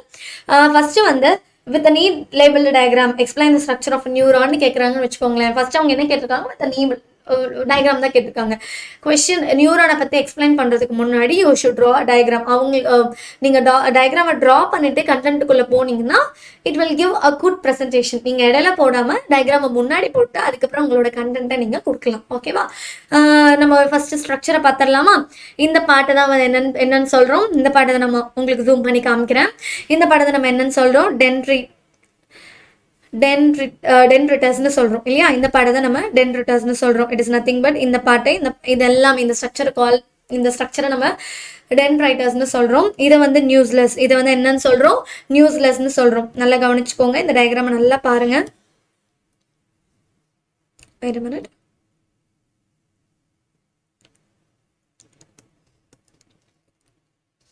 Okay, அதுக்கப்புறம் நியூஸ்லெஸ், இதை வந்து நியூக்ளியஸ்ன்னு சொல்கிறோம், சென்டர் பார்ட்டை. அதுக்கப்புறம் நியூக்ளியஸுக்கு கீழே ஒரு நெக் பார்ட் மாதிரி இருக்கு இல்லையா? ஃபார் எக்ஸாம்பிள் நம்ம கழுத்து மாதிரி இல்லையா? ஹியூமனையும் ஹெட்டையும் பாடியும் ஹெட்டையும் இது கனெக்ட் பண்ண நெக் தான். அந்த மாதிரி போஸ்டீரியர் அண்ட் ஆன்டீரியர் பார்ட்டை கனெக்ட் பண்ணக்கூடிய ஸ்ட்ரக்சர் வந்து ஆக்சான். இந்த ஆக்சானை நீங்கள் கண்டிப்பாக லேபிள் பண்ணணும். சரிங்களா? அதுக்கடுத்து இந்த பார்ட்டை வந்து நம்ம சைட்டான்னு சொல்கிறோம். அதுக்கப்புறம் this is the nodes of Ranvier. This is a nodes of இந்த நோட்ஸை வந்து நம்ம ரன்வீட் நோட்ஸ்ன்னு சொல்கிறோம். அதுக்கப்புறம் இந்த நோட்ஸுக்குள்ளே இருக்கிற இந்த ஷித், அந்த லைன் பார்க்குறீங்கல்ல, அதை தான் வந்து நம்ம மைலன் ஷெத்துன்னு சொல்கிறோம். அதை தான் நம்ம என்னன்னு சொல்கிறோம்? மைலன் ஷெத்துன்னு சொல்கிறோம். அதுக்கப்புறம் ஆஸ் யூஷுவல் உங்களுக்கு எல்லாமே தெரியும், this is an axon terminal.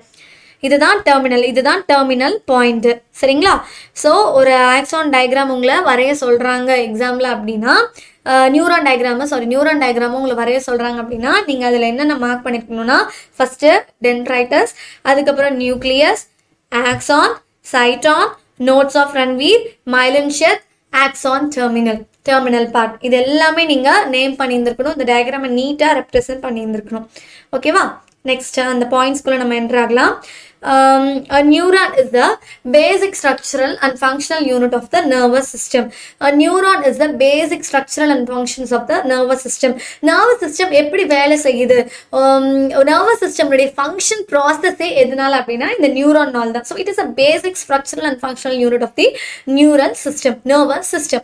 So a neuron consists of cyton, dendrites and axon. நான் உங்களுக்கு சொன்னது மாதிரி ஒரு neuron, cyton, dendrites and axon ஆனது உருவாக்கப்பட்டிருக்கு இல்லையா? சைட்டானா என்னன்னு நம்ம ஃபர்ஸ்ட் பார்த்துடலாம். Cyton, it has a central nucleus with abundant cytoplasm called neuroplasm. So it has a central nucleus. இது நான் என்னன்னு சொன்னேன்? இதுதான் சைட்டான் பார்ட்டுன்னு சொன்னேன் இல்லையா? இதுதான் நான் சைட்டான் பார்ட்டுன்னு சொன்னேன். இந்த சைட்டான் பார்ட்டு, இந்த பார்ட்டு தான். சரிங்களா? இந்த பார்ட்டு தான் நியூக்ளியஸையே கேரி பண்ணுது. இந்த பார்ட்டில் நியூக்ளியஸ் வந்து ப்ரெசென்ட் ஆயிருக்கு. அது மாத்திரம் இல்லை, it has a abundant cytoplasm. இது அந்த abundant cytoplasm மாதிரி இருக்கு, பட் இது சைட்டோபிளாசம் நம்ம சொல்ல மாட்டோம். It can be called as a நியூரோபிளாசம்.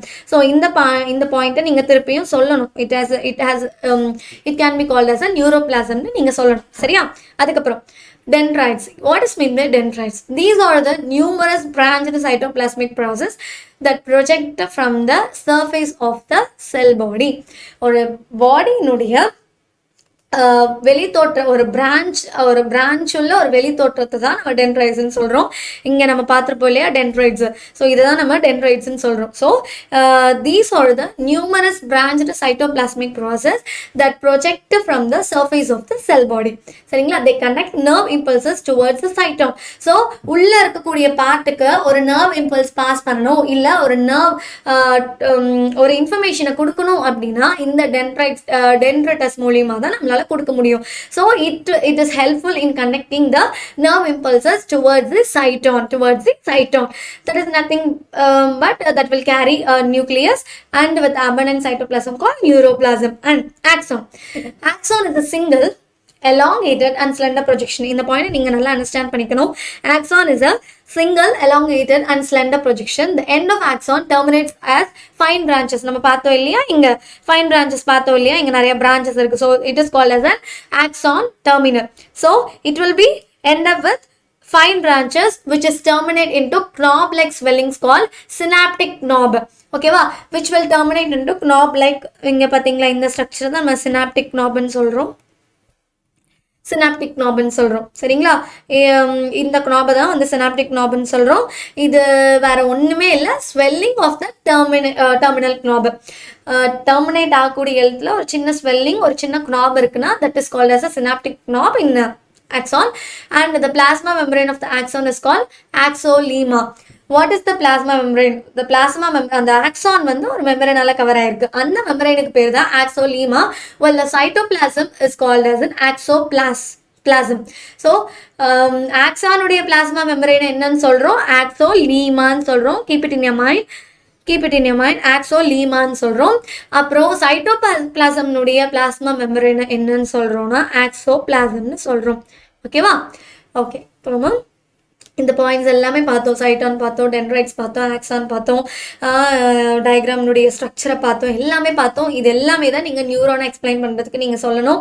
லேவலில் draw பண்ணிக்கோங்க. இந்த பாயிண்ட்ஸ் எல்லாம் அடுத்தடுத்து சொல்லுங்கள். இதை விடவும் எக்ஸ்ட்ரா பாயிண்ட்ஸ் எழுதிங்கன்னா இதை விடவும் உங்களோட ப்ரெசன்டேஷன், உங்களுடைய மார்க்ஸ் வந்து கேரி அவுட் ஆகும். ஓகேவா?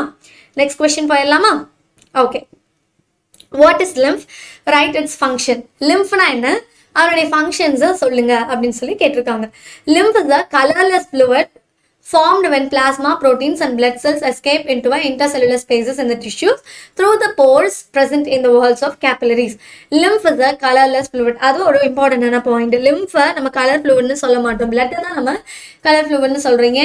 ரெட் பிளட் கலர்னு சொல்றோம் இல்லையா? Red is the colour of the blood with the presence of haemoglobin. So அப்போ லிம்ஃபை வந்து நம்ம கலர் உள்ள ஃப்ளூயிட்னு சொல்ல மாட்டோம். It is a colourless fluid formed when plasma, proteins and blood cells escape into intercellular spaces. When the proteins, plasma and blood cells escape into intercellular spaces in the tissues through the pores மூலியமா when it is escaped in the walls of the capillaries. So இப்படி நடக்கும்போது தான் இதை நம்ம லிம்ஃப்னு சொல்கிறோம். So what is the function of lymph? லிம்ஃபனுடைய functions என்ன? லிம்ஃபுங்கிறோம். we should also tell the functions of lymph. First we should define the lymph and after that we should tell the functions of lymph. என்ன functions அப்படின்னா, நல்லா கவனிக்கிறீங்களா? நல்லா கவனமாக கவனிங்க. The functions of lymph supplies nutrition and oxygen to those parts where blood cannot reach.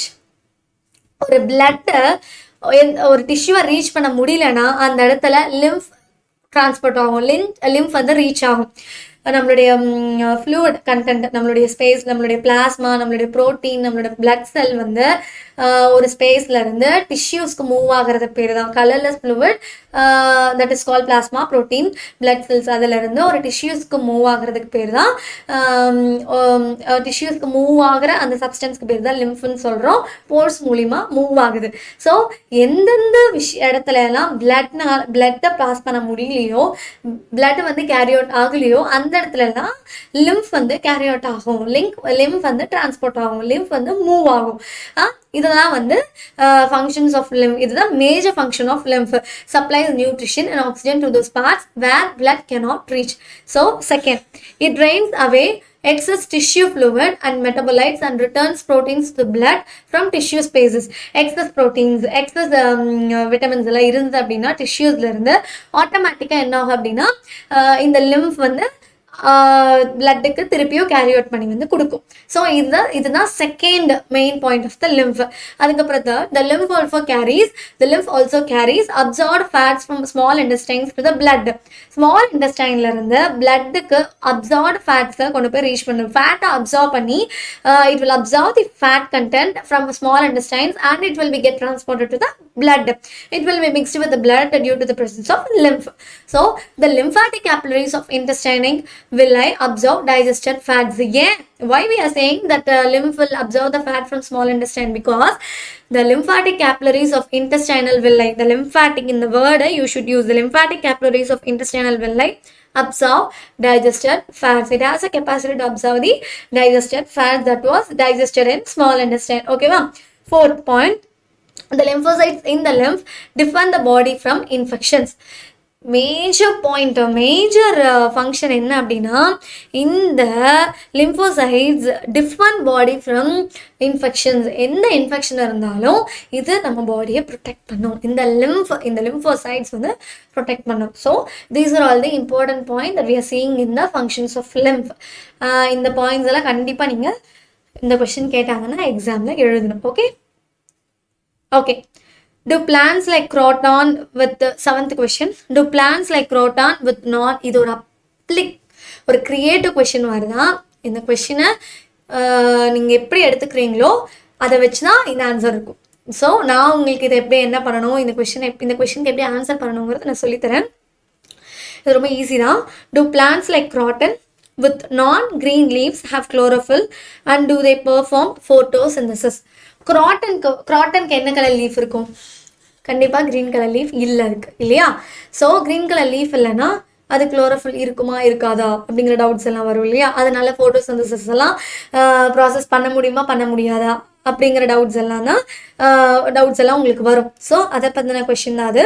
The chlorophyll is present in croton leaves eminent along with other colored pigments like carotenoids and anthocyanin. The chlorophyll is present in croton leaves. The chlorophyll வந்து croton leafல present ஆயிருக்கக்கூடியது other color pigmentsனால embed ஆயிருக்கும். The color pigment that was present in croton, it will be combined with the presence of chlorophyll like carotenoids and anthocyanin. So carotenoid என்ன? Colored pigment that is present in carotene. Anthocyanin என்ன? Colored pigment that is present in carotene. So இதோட chlorophyll combine ஆயிக்கும். These colored pigment assist or help the pigment chlorophyll in the process of photosynthesis. So இந்த pigments, the carotenoids and anthocyanin தான் it will help the pigment chlorophyll in the process of photosynthesis. So இந்த pigments தான் நம்மளுக்கு photosynthesisக்கு மேஜரா help பண்ணக்கூடியது. photosynthesis process ஒரு croton leafல நடக்குது அப்படின்னா carotene-நாலையும் ஆந்தோசயானினாலையும் தான் நடக்குது. கேரோட்டினாலையும் ஆந்தோசயானினாலையும் தான் நடக்குது. Keep it in your mind. இந்த ரெண்டையுமே ரொம்ப இம்பார்ட்டண்ட்டாக நீங்கள் எழுதணும். ஸோ இந்த கொஷின் புரிஞ்சுதா உங்களுக்கு? இந்த கொஷின் உங்களுக்கு எக்ஸாமில் வந்துச்சுன்னா சூப்பராக எழுதிடுவீங்க நான் நம்புகிறேன். ஓகே, நெக்ஸ்ட் கொஷின் போகலாமா? Okay. Explain the respiratory system of leech. Explain the respiratory system of leech.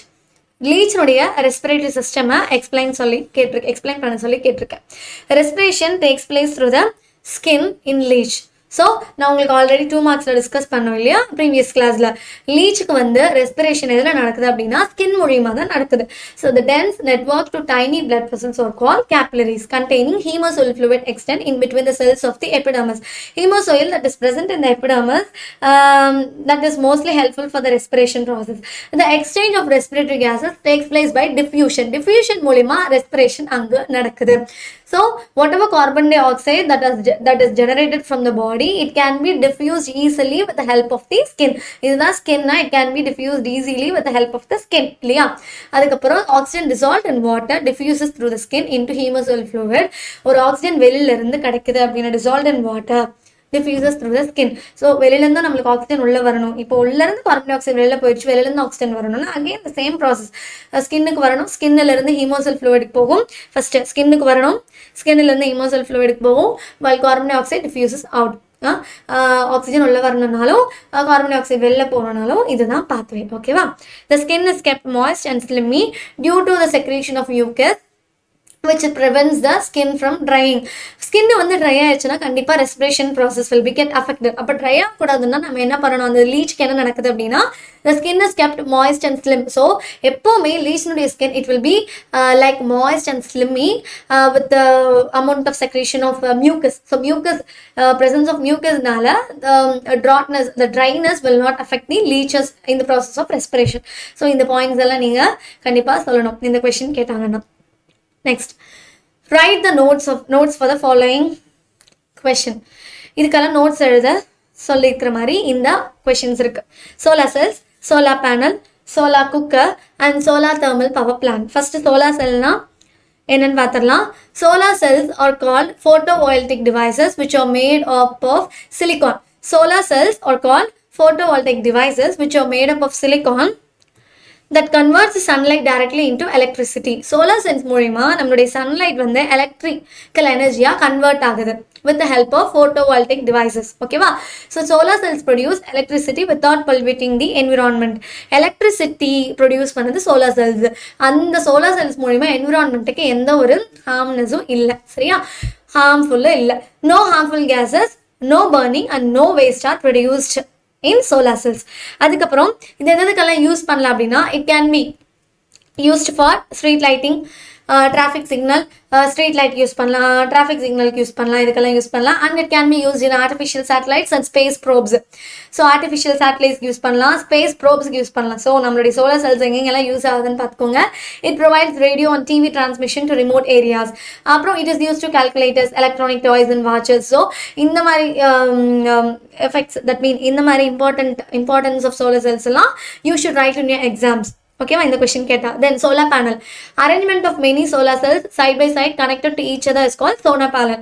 Solar cells ஒரு சோலார் செல்ஸுடைய அரேஞ்ச்மெண்ட் கனெக்டடாக இருக்கு, கண்டினியூஸாக அரேஞ்ச் ஆகி கனெக்டாக இருக்குன்னா அதுதான் நம்ம சோலார் பேனல்னு சொல்கிறோம். The capacity to provide electric current is much increased in the solar panel but the process of manufacture is very expensive. So இதிலிருந்து நம்மளுக்கு கிடைக்கக்கூடிய எலக்ட்ரிக்கல் எனர்ஜி வந்து ரொம்பவே ஜாஸ்தி, பட் இட்ஸ் டூ எக்ஸ்பென்சிவ். ஓகேவா? This is the main disadvantage of solar panel. And solar cooker. Solar cooker consists of insulated metal box or wooden box. Solar cooker, it is consists of insulated metal box or wooden box which is painted from inside so as to absorb maximum solar radiation. solar cooker ஏன் solar radiations அதிகமா absorb பண்ணது அப்படின்னா because of the presence of insulated metal box or wooden box. அதுக்கப்புறம் it will absorb more solar radiations and a thick glass sheet forms a cover over the box. அதுக்கப்புறம் the food is cooked by energy radiated by the sun. சரிங்களா?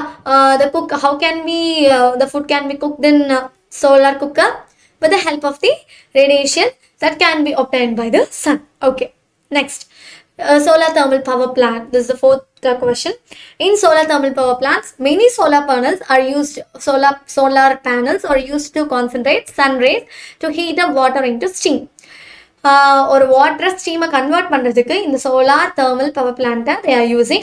The steam is used to run the turbines to produce the electricity. Why we are creating steams in water line na?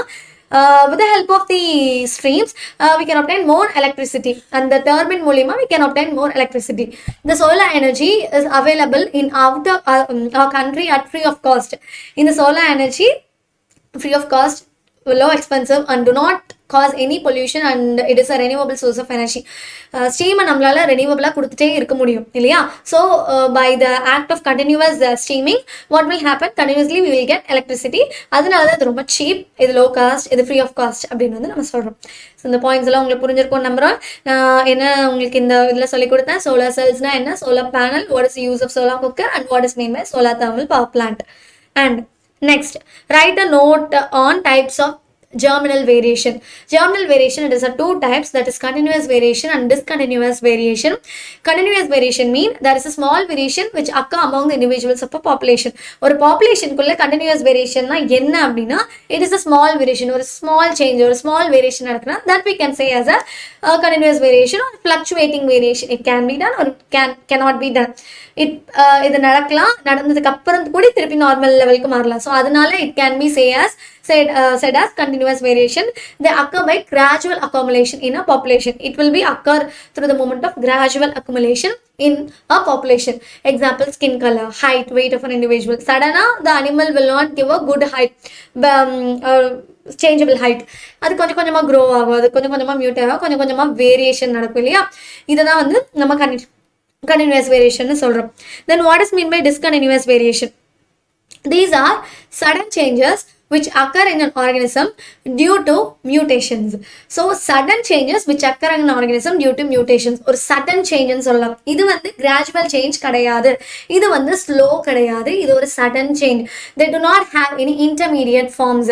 இதுக்குன்னு எந்த ஒரு intermediate forms-உம் தேவை கிடையாது. These large variations are not useful for evolution. Short-legged ancon sheep, for example, short-legged ancon sheep, 6 or more digits in human. ஒரு ஹியூமனுக்கு பார்த்தீங்களா 5 finger ஒரு சிலவங்களுக்கு இருக்கும், சிலவங்களுக்கு 6 ஃபிங்கர்ஸ் கூட இருக்கும். ஸோ இதை தான் வந்து என்ன பண்ணுறோம், நம்ம டிஸ்கண்டினியூஸ் வேரியேஷன் சொல்கிறோம். ஸோ வேரியேஷனில் 2 டைப்ஸ் இருக்குது, that is continuous and discontinuous variation. மெயினான பாயிண்ட் என்ன? கண்டினியூஸ் வேரியேஷன் வந்து gradual type and discontinuous variation வந்து sudden type, sudden changes will occur. இதுக்கான example you should write skin colour, height, weight of the individual and short legged ancon sheep, 6 or more digit fingers that can be produced by the human. ஓகேவா? இந்த question எல்லாம் உங்களுக்கு புரிஞ்சிருக்கும் நம்புறேன். ரொம்பவே இம்பார்ட்டண்ட்டான 10 questions நம்ம பார்த்துருக்கோம் இல்லையா? அது எல்லாமே ரீகப் பண்ணிக்கோங்க, திருப்பி நம்ம வீடியோஸை பாருங்கள், நல்லா கவனிங்க. ஏதாவது டவுட்ஸ் இருந்தால் யூ கேன் காண்டாக்ட் எனி வே, நீங்கள் எங்களை காண்டாக்ட் பண்ணலாம். ஏதாவது டவுட்ஸ் இருந்தால் வி வில் கிளாரிஃபை யூ. உங்களுக்கு நாங்கள் இருக்கோம். நீங்கள் ஸ்டூடெண்ட்ஸ் நல்லா படிக்கணும், ரொம்ப கான்ஃபிடென்ட்டாக இருக்கணும். நம்ம ப்ரீவியஸ் கிளாஸில் என்ன டிஸ்கஸ் பண்ணோம், 2 மார்க் அண்ட் 4 மார்க்கில் டிஸ்கஸ் பண்ணோம். இந்த கிளாஸில் நம்ம 7 மார்க் டிஸ்கஸ் பண்ணியிருக்கோம். ஸோ இந்த ஒரு எனர்ஜியோட, இந்த ஒரு கான்ஃபிடென்ட்டோட ரொம்பவே சூப்பராக நம்மளோட 10th பப்ளிக் சயின்ஸ் எக்ஸாமை நீங்கள் எழுத போகிறீங்க. ஸோ உங்களை விட நாங்கள்லாம் ரொம்ப நம்பிக்கையாக இருக்கோம். 100 லேர்னிங் டுகெதரில் இருக்கிற ஒவ்வொருத்தரும் உங்களுடைய மார்க்ஸ் மேலே ரொம்ப ஹோப்ஃபுல்லாக இருக்கும். ஸோ உங்களுடைய ஃபுல் எஃபர்ட்டை கொடுங்க, பெஸ்ட் எஃபர்ட்டை கொடுங்க. நல்லா தூங்குங்க, நல்லா படிங்க, ரொம்ப டிப்ரெஸ்ட் ஆயிடாதீங்க, எல்லா நேரத்துலையும் கூலாக இருங்க. ஓகேவா? இந்த கொஷின்ஸ் எல்லாம் ரொம்பவே உங்களுக்கு ஹெல்ப்ஃபுல்லாக இருக்கும். அது மாத்திரம் இல்லை, கண்டிப்பாக நோட்ஸை, நீங்கள் எடுத்து வச்ச நோட்ஸை ரீகேப் பண்ணிக்கோங்க. அடுத்த ஒரு வீடியோவோட உங்களை வந்து மீட் பண்ணுறேன். பாய்.